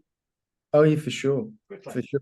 I mean, you know, you look at the research coming out of the States with the Department of DOD, Department of Defense, into brain-based therapies. So if we think about PTSD as like two legs to PTSD, you've got the emotional spiking, intrusive thoughts, the flashbacks, the stuff that's going through the head, the wake of the dreams, and then you've got how you relate to yourself and other people as a human being navigating through life. You've got this internal thing that's going on, and then you've got these relational, you know, interpersonal relational things that happen as out. If we separate those two out and almost say that actually this bit, the brain stuff, the flooding of the system and all the chemicals that are going on, the Department of Defense, and it's the same in the UK with the Ministry of Defense, the money and the research that's gone into actually, is there a way to help stop this for people? The evidence is growing significantly that brain-based interventions, for example, regardless of where we stand on why or how they work, because people don't exactly understand how they work and all the mechanisms, but EMDR, eye movement desensitization and reprocessing, reconsolidation, you know, the eye movement therapy, and multi-channel eye movement integration, which is I've forgotten the guy who's done it anyway, it'll come to me, where he's using different sort of eye movement therapies, etc. And then you've got brain spotting, which is getting people to look at a particular point on a line where they suddenly feel the emotion really strong, and then hold it there so they can start to talk about it or reprocess it. All these therapies actually are now proven or proving to have a high efficacy rate on within the average of 3 to 6 sessions, and therefore it can be much shorter than that as well, but 3 to 6 sessions on actually dealing with the intrusive thoughts, the emotional spikes, the dreams, etc., with PTSD without drugs. The rest is how do we build life from here, because the effects of that have meant that I've had poor relationship with myself, self-care, self-management, and it's probably impacted the relationships and decisions I've made out there in life in general. They are two branches of the same thing and often clump together and say, let's give you a stack of drugs to do all of it. And it's like, the evidence is suggesting that's not the best way to do it. And my deciphering of that, which isn't disagreeing with you, well, it is ish, but it isn't, because the whole is that I'm doing it in reverse order. The where do we go from here stuff? So don't without, but the where do we go from here stuff is if you can help that person to get back into the zone where they're balanced, centered, in the relax element of the parasympathetic nervous system, where they feel whole again, where they feel worthwhile, where they feel there's a purpose in life, where they see a definite brighter future, where they're going towards pleasure, where you've made it so that it becomes too painful to remain stuck in the situation they've been in, that they labelled as post-traumatic stress, or they came to believe was labelled as that, because people will do more to move away from pain than they will, ironically, to move towards pleasure. So you need massive pain to push them away. Pleasure is the reward. If you can do that kind of stuff, which is talked about in the 4-hour bonus video with lesson 1, to make them feel loved, wanted, needed, and all that, so they start to love themselves, that will deal with that side of things. In terms of dealing with the intrusive thoughts, things that have not been processed properly, arguably by the amygdala, hence the running on replay loop, so to speak. Yes, there might be some evidence, very minimal as far as I'm concerned, to EMDR, integral eye movement therapy, which is a friend of mine's, Andrew Austin, who was a former neurological nurse, but he's got IEMT, he's got his version. And there's all different names, labels. The idea is that somebody looks at a pen, or it can be a light moving along, or a pen, or it can be a finger, it doesn't matter. They're looking at a fixed point. Fixation of attention on one thing to the exclusion of everything else is a focus. And a focus where you become absorbed helps to bypass the critical faculty analytical area in the same way as hypnosis does, listening to the hypnotist's voice and staring at the point on the ceiling. I would argue this is just a different way of getting critical faculty bypass, using an important seeming ritualistic process. Now, if there is any worth to the actual bilateral eye movements, left, right, or some of them say that for certain things you've got to go up, down, in integral eye movement therapy, Andrew Austin's, he says, you know, there's some elements where it goes, well, it's not just one. It might be some people need to go diagonally, left to right, right to left. Others need to go left to right, up and down. Others need to go to circle. You know what?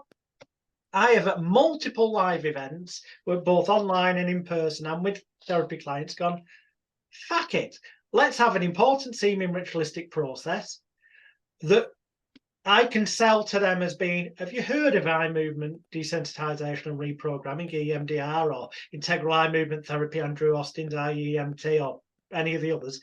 And invariably will have heard of one of them, especially with, like, you know, the armed forces going on about EMDR and whatnot.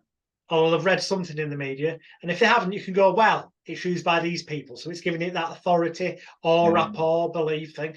I go, well, this is very much like them, except it's taken the most effective bits from all of those approaches, which means this is like the bloody silver bullet, crystallized straight to the point, which in itself is suggestion, hypnotic eyes open suggestion.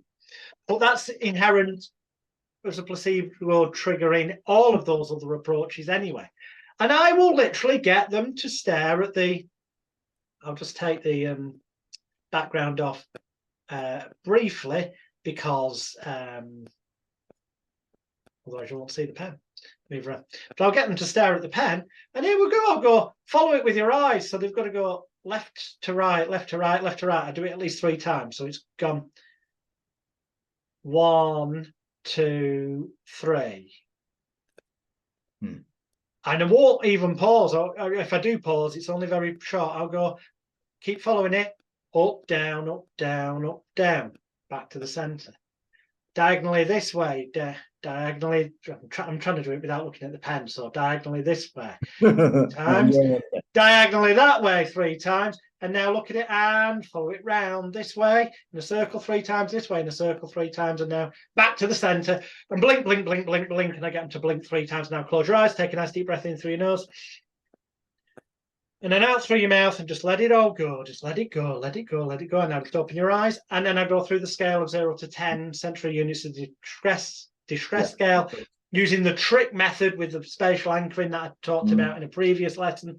And invariably, I get them down to next to nothing or nothing, and arguably they would say that they are cured, because they believe, because the numbers changed, that a change has taken place, and therefore it has, because the moment they believe it becomes their new reality, because the placebo's kicked in, because I presented it in a manner where I believed it, expected it to work for them, all the Pygmalion, Rosenthrall stuff, they come to believe it, Galatea, the context, the environment, all of these things. And if there is any element to moving the eyes, well, I figure if I've gone left to right, up, down, diagonally this way, diagonally the other way, round in a circle this way and round in a circle that way, I've gone all the ways and I'm bound to have done the one that's relevant to them, rather than wasting time finding out which one's more specific to them.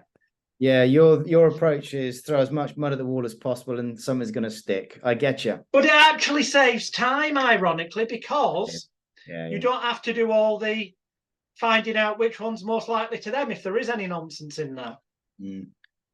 Oh, it's fascinating, and I think that often the bigger part is how do you construct life going ahead?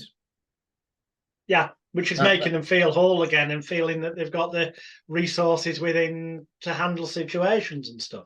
Yeah, definitely. And I think there's I suppose going off off piste a little bit. I think a lot of the arguments that are set up, well, you got to do an eye movement thing because that's the way. Oh no, you've got to cognitively talk about it and process it and this, that, and the other. And they set them up against each other. It's like, it's a false dichotomy.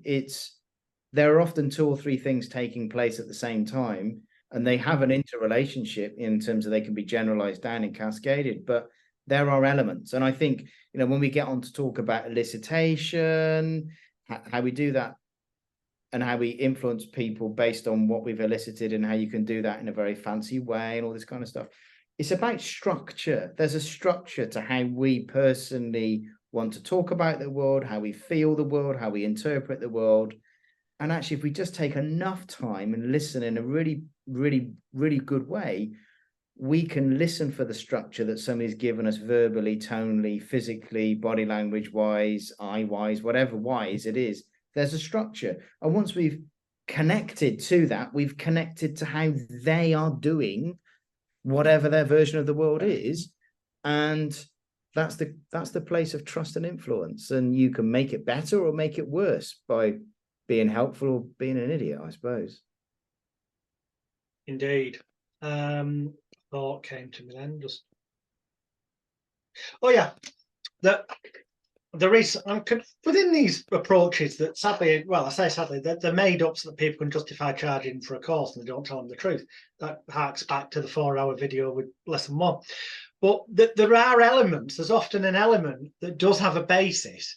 And that is the element that when people check it out, they go, oh, yeah, that makes sense. And it's scientifically proven or studies show that works. And they logically assume that must mean that it's validating all the other elements of that system. Where actually that is false logic. So, for example, havening.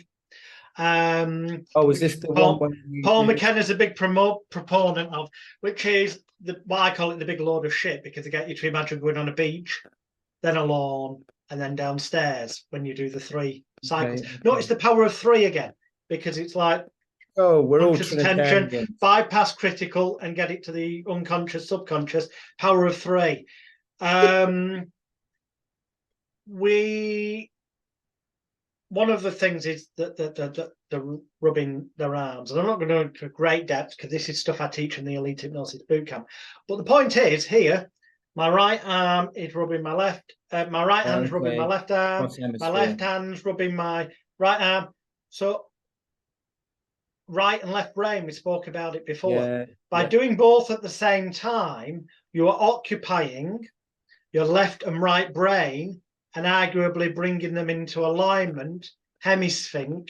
Which there is evidence to show, therefore, makes you more in the zone to be more, that word again, suggestible or reprogrammed. Or can be brought back into balance because it's harmonious. And also it releases oxytocin, the body's natural feel-good chemical, which with suggestions that are said verbally, well, you're feeling good through a chemical release, the verbal suggestions and the way you're feeling to the chemical release get associated in the mind together and anchor it together as being a good thing, so it's more likely to be taken on board. So within the bounds of sexual propriety and not being abusive and touching, etc.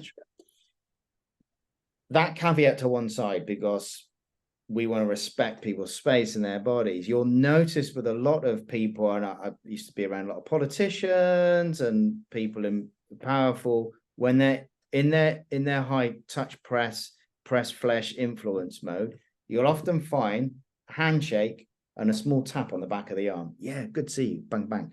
Because this releases certain chemicals because it's soothing. And this is, I was thinking that when you talk about the havening thing. So it's like, yeah, how you doing? And a quick tap.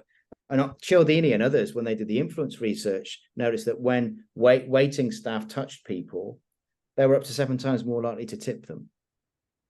And it's because this is a comfort area. Now, the other comfort area is on the head, by the way. And it's so, you know, we've been normed into it through there, little Jimmy, you've fallen over and not yet, rub it better. You know, the amount of times I fell over, my mum went, oh, Paul, you'll be all right. Or there. There's a strong association with comfort with those things. But going up to somebody in the street and going like that when I've shaken their hand is a bit weird. Yeah. And I would say on the handshake thing, for those that are really sensitive to this, when you go into a meeting and you shake somebody's hand, you can sometimes get a bit of a read of how they're predisposed personality-wise to proximity and hugging. It's fascinating. You go reaction, yeah. If they pull a little bit, it's because they want you closer, and then they're a bit more open to sort of touch. You know, if they push and hold, you don't understand. And also, if somebody slightly turns their hand over is always dominance. Yeah, I've got to be really switched on to pick this up, so I've got to be. You know, I'm not doing it all the time, but sometimes you go in situations and how people are not interested in how hard they squeeze, because that's cultural, actually. You know, my Middle Eastern friends, it's a much softer handshake. And over here, we'd be thinking, well, you're not very confident. Nothing to do with that. But generally speaking, if you want a firm handshake, it's going to be hard to demonstrate. But when you, so this is going to be me, this is the other person, go in, try and aim the letter L towards their letter L. So rather than just going into that, try and immediately get it so your letter L goes in to their thing, because then as you connect, which is going to be impossible for me to do in a physical so your letter L is going to, so that would be easier if I was actually doing it on someone else. It's like Tetris for hands, by aiming, aiming for there will give you the ability to be able to get a stronger grip and seem confident. And I don't mean go crushing the hand, but be firm. It's like, that's why there's a saying, well, we had a handshake, like, you know, it's like a wet dishcloth or a vicar's, well, we had a vicar's handshake. There's a reason. Well, certainly in England, some of Europe, again, there's cultural things to bear in mind, and we'll cover cultural things for definite in the next lesson, with elicitation and all that, because they're very important considerations without a doubt. Other things to be aware of with handshakes is where they position, and I can't show you, but just Google. I'm gonna, before I say just Google, I'm gonna check that it actually comes up, because otherwise, if there isn't something easily found, it's going to have been a bit pointless me saying go and look for it, isn't it? Okay, I will. Yeah, if you search Masonic handshakes and grips, I thought you were going to search term.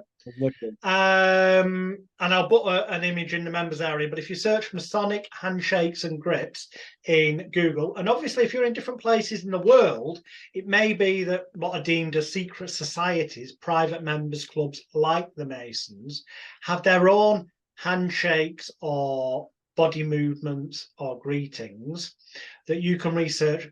It's quite easy to find out these days what those are, so that you can observe if people in your environmental area are a member of said society.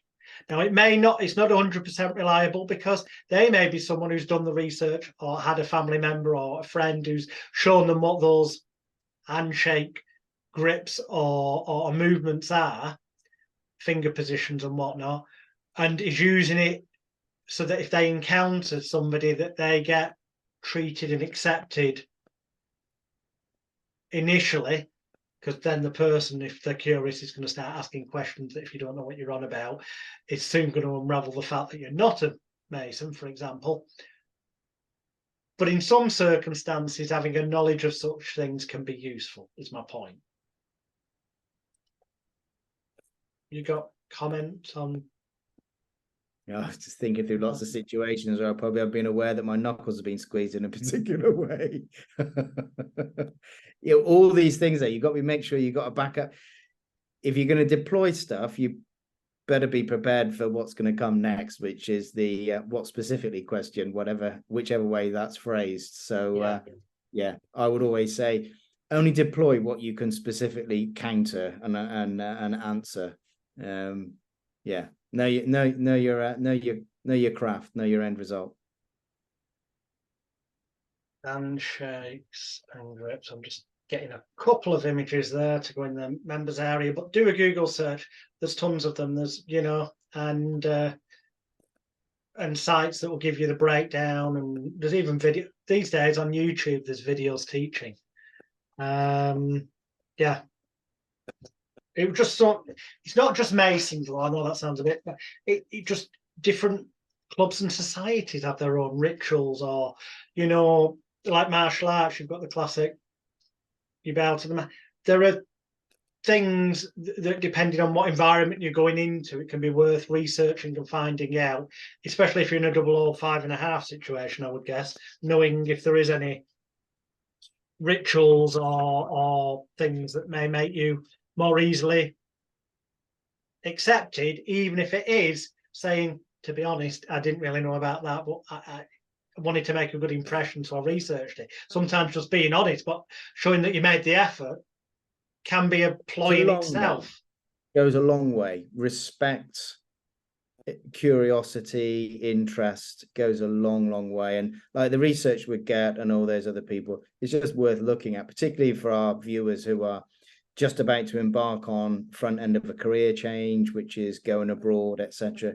Just understanding culture and approaches down to handshakes, touching, not touching, sitting, standing, things and signals. This in some things is going, wow, yeah, that's okay, that's good, I think that's good.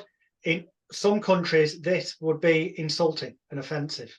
Yeah, and another cultures, just in the white power movement, white power. So it could be so easily misconstrued. You've got to be careful, particularly if you look like me. You don't want to do a white power sign unless you're into it, because it would just make everybody think, yeah, we knew he was. Yeah. Sure. So I promise you, viewers and listeners, all the stuff that I said last time, well, the time before last that we were going to cover last time that we didn't, the bits that we didn't that I said we cover this time, well, don't worry, they will get covered next time, because those bits that have not been crossed out on the notes, many bits have, but the bits that haven't will be in the next lesson. And if it means that fills all of lesson 6 and doesn't leave any time for the general chit chat, tying upness, then hey, we might have to do a half-hour short number 7 bit. So don't worry, you're not going to be missing anything. And if it's not included in the main bulk, the chances are it's included in the deep tune bonus stuff that Paul's kindly contributed to the members area, or in some of the videos or manuals in the seduction or the body language or the propaganda or the group control, or the various different sections in the members area. So I promise you the answers are there if you have the desire to search for them. Because obviously some things won't be of interest to some of you, but other things will be. So to end out this lesson, I want to, because it also ties in with personality types, I would argue. It can affect people's personalities becoming involved in cults or religions. It can affect them positively. And if it's a cult and they get influenced, it can affect them negatively. There's a sliding scale, good religion or spiritual belief system, extreme cult used to manipulate and corrupt people, and areas in between. That's not what we're here to talk about, okay? So that's not about that. And we're not here to talk about whether or not you believe in God. Oh, that's a shame. I thought I could go full Billy Graham on you. Well, you can if you want, but you'll just get the answer, thank God I'm an atheist. Or you'll get the answer that, I believe the Lord's Prayer is just it's actually, well, including the Bible, they're just hidden textbooks teaching hypnosis, which is why one of my teachers, Gordon Me, aka Delavar, whose family name was Delarue, Delaroue. His hypnotist Bible books are in the Elite Hypnosis Bootcamp, ultimatehypnosiscourse.com, blatant plug there. But he says the Bible's the first book on hypnosis, and he gives examples, as I do in my Bible, God and Hypnotism package, which you'll find in the members area. Now, do not look at it if you're easily offended. Do not look at it if you're not prepared to be open-minded and consider other viewpoints. Simply just don't look at it. That way you can't be offended by it. If, however, you wish to explore other viewpoints, look at the possibility that they're just coded suggestions, books teaching things through suggestion. And as we've already talked about storytelling in one of the other lesson, parables having hidden meanings. It's about hidden meanings. And yeah, with the intent for people to do good. So there's nothing wrong with that. But then it can be corrupted and used by people to make money. And hey, my documentary, Extreme Danger, Extreme Hypnosis, on the Celebrity Hypnotist YouTube channel, in the playlist of that name, goes into the nefarious use and the arguments that, you know, the Vatican in Rome is a city in its own right with its own laws, as is Westminster in London is a city of Westminster with its own bylaw. That's a different rabbit hole, not for here, but the point is, look at religion, power, money, control, sexual abuse in a lot of them, abuse of power. Not everyone, but there is. But that can happen with many things in life. Anything where there's an ability to control, manipulate, or persuade because of perceived authority, you will attract narcissistic psychopaths and abusers into, because it makes it easier for them to do. And it tarnishes everyone else with a bad name. There's an element of that as well. However, what we are here to discuss is how things can be used to persuade and influence and understand people's motives, desires, and such like.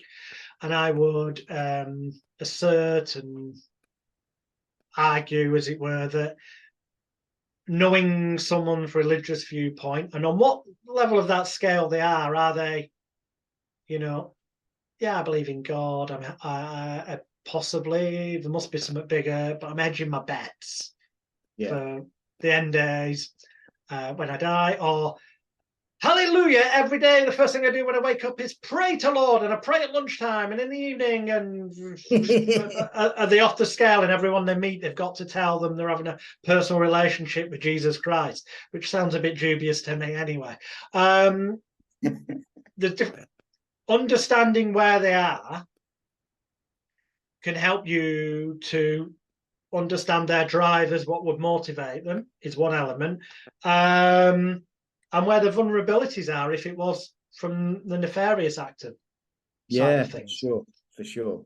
Now, I know you've got a background in religion, so you can probably speak to the use of suggestion and harmonics, vibrational frequencies, and all this kind of stuff. Yeah, I mean, anybody does any Googling due diligence on me will know that I've got a very strong faith. And oh, there's so much I could say, Jonathan. This could be a whole episode of, you know. Go for it. It's not going to be a whole episode, but you've got loads of stuff. So you've got time, so go for it. Yeah, okay. So yes, to all of the above. Of course, religion, faith, spirituality helps us understand who somebody is, how they're wired, particularly within each religious construct, whether it's the Hebraic religions, Abrahamic faiths, you know, Judaism, Christianity, Islam, and then you've got the Far Eastern religions, Hinduism, Jainism, Sikhism, etc. Then you've got the more American blends of these religions as well when it comes to Mormonism. So there's loads of different things, but you understand that what's consistent with all these systems, these faiths, these religions. I have my proclivity,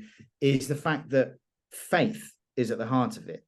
Now, there's so much to understand about how faith works. I'm gonna disagree with you. Faith may be an element, but I think the biggest thing, whether people will consciously admit it or not, is wanting to feel that whole gap. It tends to be people, to whatever degree, that don't feel fully loved, wanted, or the things we talked about in lesson 1, that need to feel that gap with something, or get a sense of purpose or belonging to a group and feeling special and needed.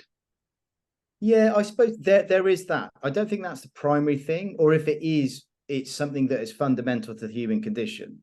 You know, if you're a pure reductionist scientist, evolutionary biologist, and actually I'm as a person of faith, I'm very, very comfortable with evolution as well. It's a mechanism. I'm a presuppositionist, universalist, all that jazz. That's a whole other thing. You know, come to my church. I haven't got one anymore, but anyway, I could explain it there.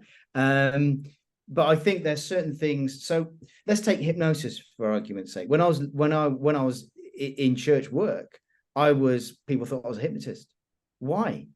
Well, it's quite simple, really, because I could communicate in a particular way that helped people focus on a truth, that in such a way that they suspended belief in limiting beliefs, and they grabbed a hold of another belief that took them from A to B. Now, within orthodox belief, it's not just do you believe in God, but do you believe in a pattern and a way of living, which a lot of self-help stuff agrees with, and all that kind of stuff. So all this stuff is part of the fabric of society. And I was accused, oh, you're just a hypnotist, or you're a master NLP guy, or you're into influence and persuasion. And I said, yeah, I am. Hey, not a problem at all. I think hypnotism doesn't exist in as much as hypnotism is a label which describes something which already exists, which is this fixation on something at the expense of other things so that people can go from A to B.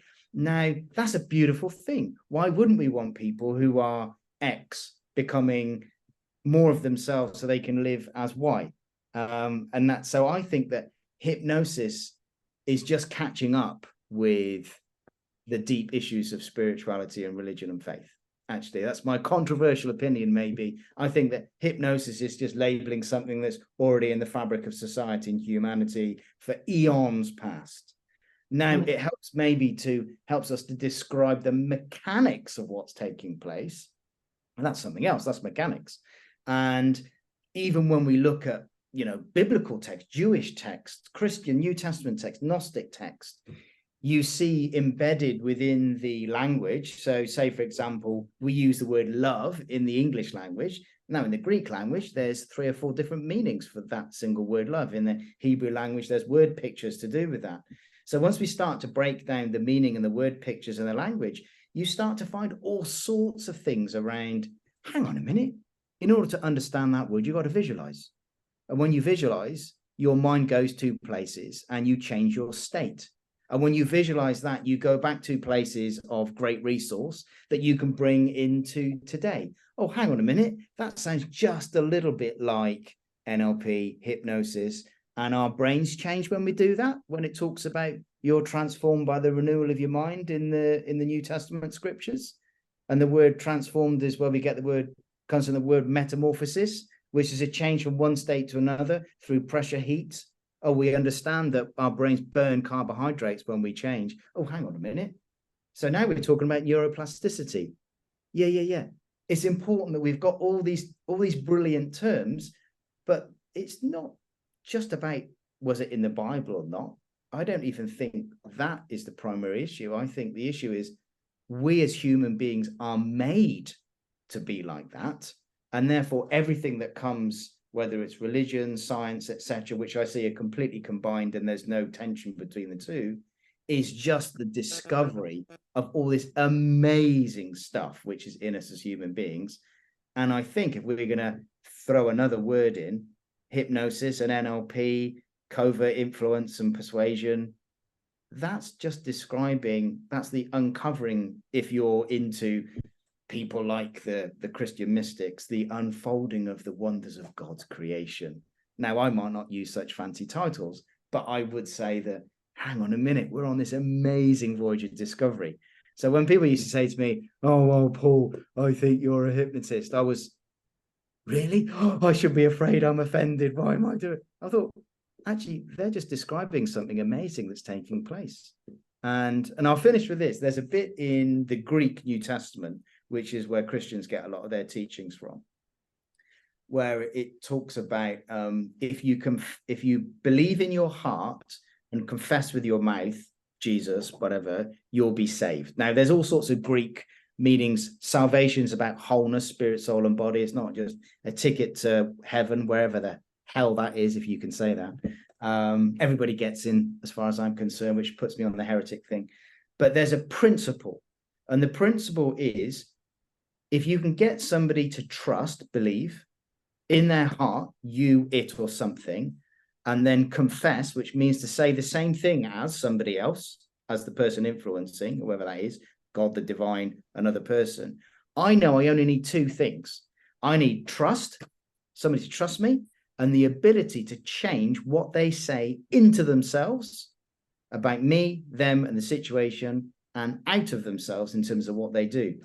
Isn't that influence, persuasion, and hypnosis, and NLP, and religion, and all those things? Yeah, because I think we're made to be like that. It's a presupposition that I have that we are presupposed to be, need, and operate like that. And I don't care what people call it, but I do believe that God is at the back end of it, whoever she, he, or it is. She? How dare he? Who knows, eh? Or maybe it's just us. Yeah, that's right. Maybe. The Lord's Prayer. Our Father, who art in heaven, hallowed be thy name. Thy kingdom come. On earth will be done as it is in heaven.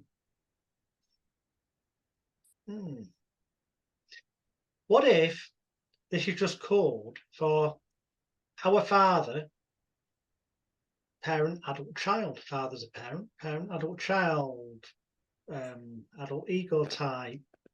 We talked about different constructs. What if it's just a term for your unconscious, subconscious mind, a personal laptop computer, who art in heaven? And heaven and hell just turned out to be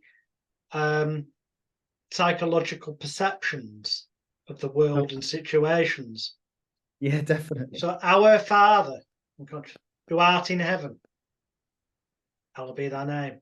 Thy kingdom come. On earth, out and about in the world, will be done as it is in heaven. Because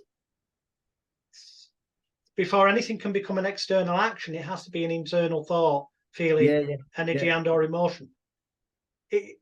Prayer as such is just a fixation of attention on something, or an important seeming ritualistic process for critical faculty bypass to give suggestions or commands, call them what you will, to reprogram your personal laptop computer. And unfortunately, my argument is that religion, most of them, or most belief systems, spiritual practices, have you then become dependent on the belief that you need this external force, whereas in truth, all you need is yourself and faith.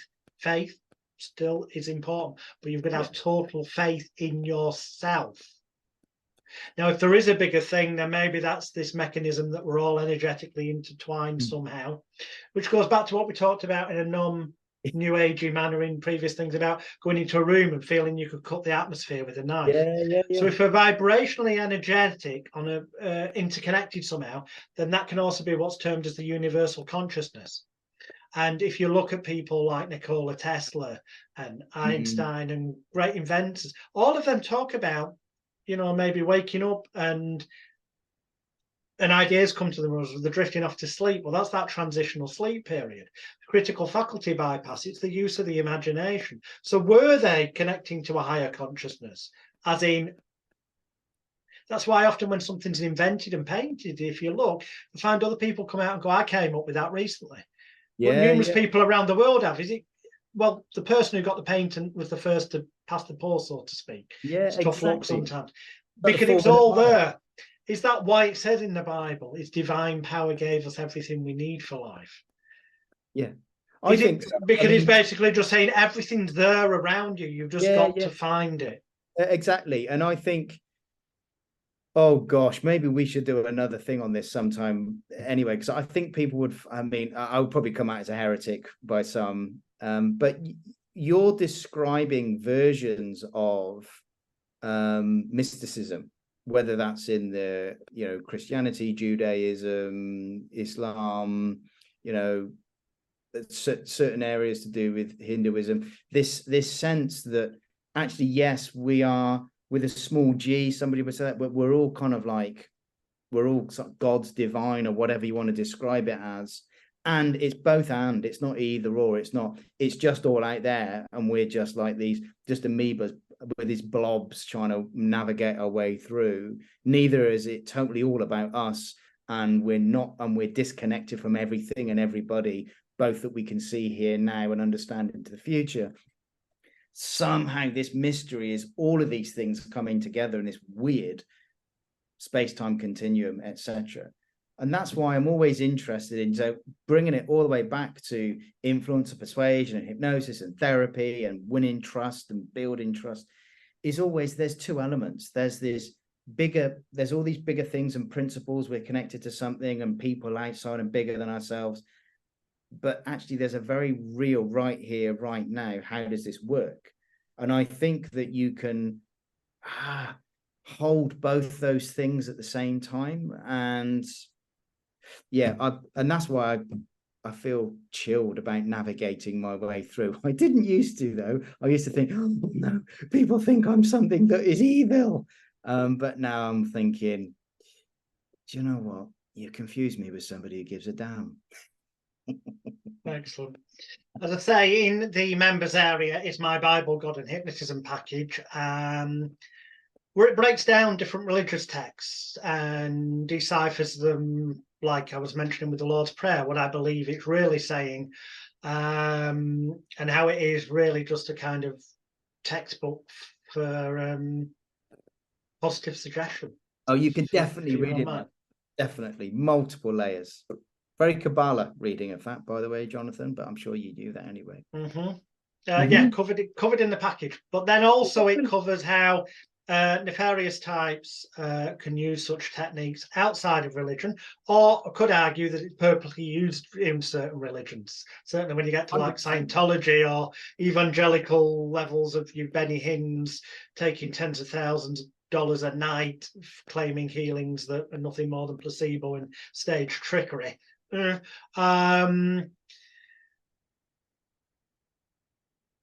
element of which is the use of harmonic sound. Again, that relates to what we spoke about rhythm, speed, volume, pace. The calm voice helps pull them in, and shouty voice would push them away. It's the inwards outwards thing. Obviously, fixation of attention on the pulpit, on the religious preacher, is exclusion of other things, which is therefore critical faculty bypass. Repetition of things at least 3 times. Say what you're going to say it, and then say why you've said it. All this steers into public speaking skills. That's another bonus section in the members area. Well, I want to mention music in particular. Because at one time, most music that was released was 440 hertz level or thereabouts, okay? But in 1939, there was an international conference held in London that resulted in a recommendation to use A, which equals 440 hertz, as a compromise between the various tuning systems used at the time, some of which reach beyond 450 hertz. Okay, why is this relevant? Well, studies, again, there's arguments both ways, but apparently there's evidence to suggest the frequency level at which pop music and popular music, that through the media and the powers that be pushing into the public consciousness, and I don't want to get into the whole did the CIA construct the Beatles and all this conspiracy, but there's evidence to say they did, and that still goes on with pop music genres and whatnot. The music apparently will affect your brain so that it's more likely to get critical faculty bypass, but in a mini trauma way. You're not aware of it. You think you're enjoying the music, but people then don't become aware of the actual lyrics being used that can have embedded commands and suggestions and actually sound all upbeat and jolly, but actually it's talking about sexual abuse or being a stalker, getting you used to stuff. In any event, in healing, or when you want someone to be more relaxed and harmonious, studies have shown that 432 hertz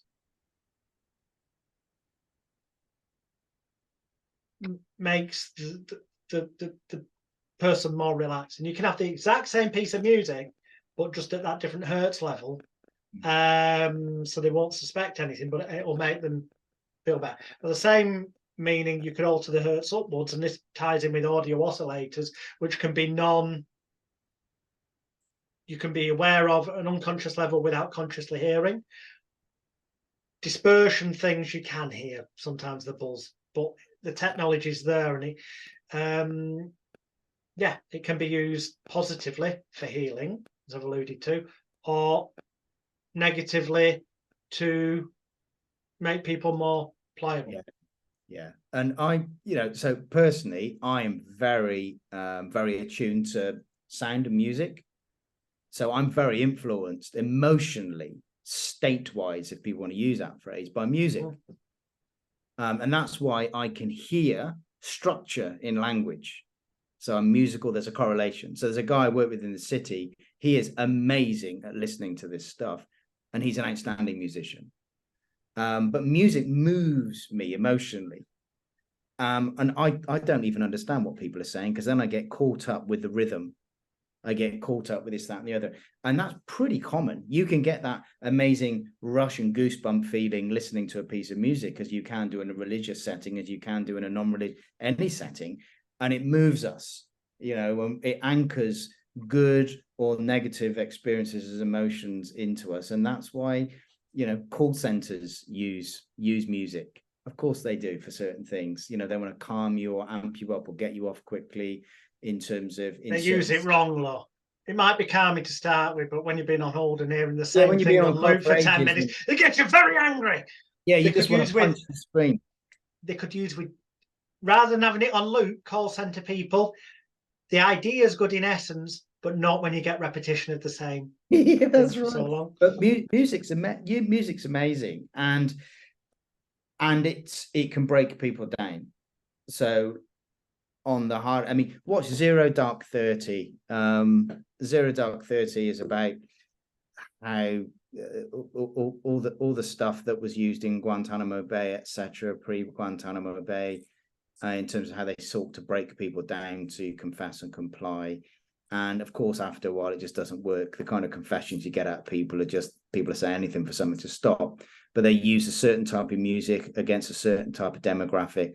Then they use a certain type of lighting, a certain type of confinement, a certain type of physical touch, etc. I won't go into the details, but that's all in there. And it's been used forever and a day. Shamanism, various religions using repetitive drum beats, certain harmonic tones, sounds associated with symbols, is all part of it's all part of moving us from A to B.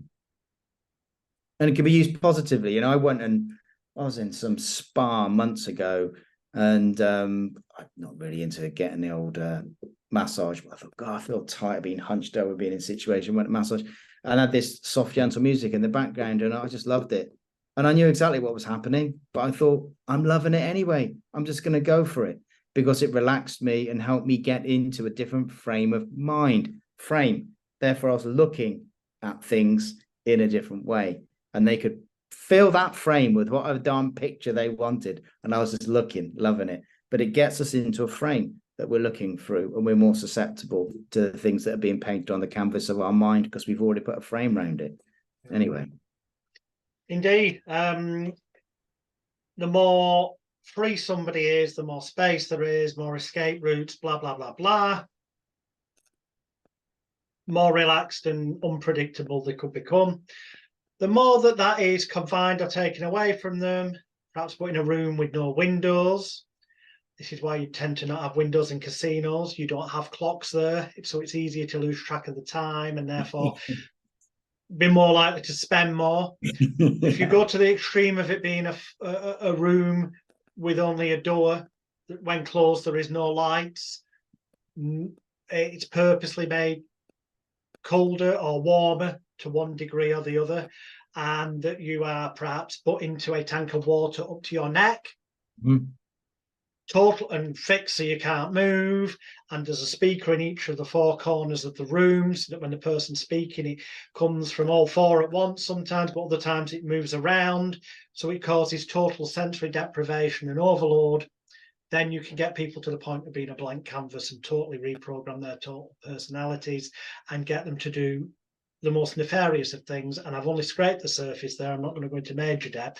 Although I will tell you, Delavar goes into major depth in his Hypnotist Bible books. They're in the Elite Hypnosis Bootcamp. He does, because he did it with the with certain military services, apparently. Well, he certainly makes such assertions and whatnot. So, yeah, what occurs to me to bring this to an end, and it will segue back to religion to end with, is just to briefly mention, well, no, I'm going to mention this first, because we mentioned music and the effect it can have. And then it suddenly made me think, you know what? Because it's something that's personal to them. We now live in a world where somebody's mobile phone ringtone,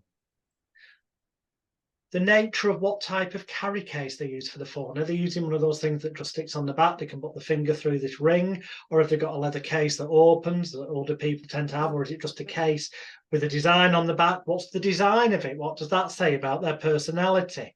What's their screensaver when it clicks on? Is it a photo of a family member could give you information, or is it a photo of a celebrity that tells you they're into, can give you information and data about the person, because their phone, if you know magician's techniques, you can get into the phone without the passcode sometimes. There are techniques out there in the world of magic and mentalism. I'm not going to go into them here. But if they've left it open and they entrust you and they've left it on the table and up to the loop, data mining, one element of looking at that. But the other is just what type of phone have they got? Have they got the latest one that's only just come out that perhaps want to keep up with the Joneses? Have they got an old one? Are there someone who doesn't really understand technology that well, so they've got something that can only make calls, like an older person might have, that doesn't have the internet? Or are they someone who they keep bleeps going off because they're getting notifications from Instagram and they seem addicted to the phone? So that there's a vanity and needing to feel worthwhile element of thing. What colour is the case? Colour psychology element could come into it. What state are they trying to portray to the outside world? The ringtone I come back to again. And the notification tones. Because they can, these days, they can set them, people can choose. A phone is an extension of their personality for a lot of people. What are your thoughts on all that? Yeah, I agree 100%. And I think that's why being intentional is important. I'm intentional about my phone. So it's a utilitarian device. I don't have notifications that I can hear. That says a lot about me. I don't want to be interrupted, or maybe I've got an addictive personality, and actually, if I know I've got those things going off, I'm going to be looking every 5.5 seconds. Or you don't want to give other people clues. Indeed, that might be the case. So, I mean, you got somebody that, a dumb phone. What are they? They're either addicted to something, they're on a digital detox. They may be a drug dealer. They may be in the security services. Or something else. There's only a handful of things they're going to be. Most of the time, they're going to be, if they're not doing digital detox, there are other specific intentional reasons why they've chosen to go for a dumb phone as opposed to a smartphone, because you've actually got to make more of an intentional choice to do that than to do that. The choice is, look at these ones you can touch and scroll and do all sorts. And there's these you've got to go and look for them. So there's quite an there's intentionality behind that. Now, age may give something away, but certainly all of this stuff, symbolism, color, ringtone. I sat next to somebody the other day. They were involved with a certain diplomatic kind of organization, and the ringtone was soft and gentle. Everything about them was about creating peace and harmony, and even their ringtone. I felt like, give them a cuddle when I heard the phone ring next to them, and I was having a serious conversation. So obviously did the trick. And these things can extrapolate up. So it could be that not just the phone, but they might have an iPad with them, or a tablet, as it's called, or laptop. Their choice, I mean, don't take it as read. You want more than one signal. clusters, as we talk about in body language, which we will again in the next lesson when we're on elicitation and all this, that, the other. But one thing on its own might be, but you want more than one. And it could be because they might just have been given that form by work. It could be a works form. They didn't have a choice in it. However, they'll probably have a choice in the case and the ringtone. So that's okay. The laptop might have been given to them by work, so that doesn't indicate how much money they spent on it or they haven't. So that's not necessarily a reliable indicator. But if it's got stickers on it, the chances are they might have stuck them on. And common sense as well. So yeah, it seems unrelated, but these are things that hopefully get people to look at the bigger picture, as it were. So to end, we were talking about religion, I'm just going to mention vibrations without wanting to sound too arty-farty, winky-wanky, tree-hugging, new agey style. Vibrations, there is an energy. We talked about music. I just want to remind people of cymatics we spoke about previously, which is a subset of modal vibrational phenomenon. The term was coined by the Swiss physician Hans Jenny. Typically, the surface of a plate, diaphragm, or membrane is vibrated, and regions of maximum and minimum displacement are made visible in a thin coating of particles, paste, or liquid. Search cymatics on Google or YouTube, and you'll see videos, and you'll see that certain sounds make the stuff move into certain shapes. In other words, sounds and frequencies and vibrations have shapes and vice versa, which is probably why we'll talk about the shape of truth and the shape of body language in the next lesson. And something else we've mentioned before, but just making you aware that it's relevant here, is Masaru Emoto, M-A-S-A-R-U, Masaru Emoto, E-M-O-T-O, Japanese author, who he's been termed a pseudoscientist, but he claimed that human consciousness could affect the molecular structure of water. And he had a book in 2004, The Hidden Messages in Water. And we spoke about it, the getting water, shouting at it and then freezing it, and others being loving towards it, and that the molecular structure was different. Well, it makes sense if you believe that vibrational frequencies, shouting at someone affects them. Something to look in. Is that why, as we spoke about previously, you say grace, say a prayer before being served up the Thanksgiving dinner? That animal died. Which in theory evidence shows can make it more prone to being stressed and therefore having chemicals in it that could be bad for us. Is it that vibrationally praying, the calmness, the attitude of gratitude helps not cancel it out, but minimize it? Going into kooky area there, but I religiously will leave it with that thought. Well, thank you very much. I don't know, but I mean, you've piqued my interest, and therefore, I'm a curious cat. I'm now going to go and do a load of reading, aren't I? That's it. God help us, or maybe not. And in the members area, the chart's giving him an idea of how to spot narcissists and gaslighters. And we've alluded to it, but there's more information there. As with all these things, every separate bit is a rabbit hole you could go massively down. And it can be interesting, but the truth is you don't need to. There is genuinely enough in these lessons to deploy in the real world in pretty much any situation. Oh, definitely. Definitely. If people can remember all of this, woohoo! They've got an encyclopedia head, and if they can deploy all of it, then they're obviously a savant at all things influence and persuasion. Too much to do, so just pick the stuff that works, practice the stuff you're interested in, and then as you get good at that, use that in low stakes situations and build. That's the name of the game. And learn to observe more. Observe the change. Was there a different voice, different sound in the voice? Did they move their body differently than they had been doing? You might not know what it means, but you do know that it means something because something changed, something became different. Nice one. Nice one. So with that in mind, we will be with you again soon for lesson 6, which was planned to be the last, but it may possibly, there might be a wrapping up 7. We'll see how it goes. The point is you will have everything we promised and set out and talked about in the introduction. We're getting close to have covered it all anyway. So as always for now, it's goodbye from me, and it's I'm in. We'll see you in lesson 6. Bye for now. Bye-bye.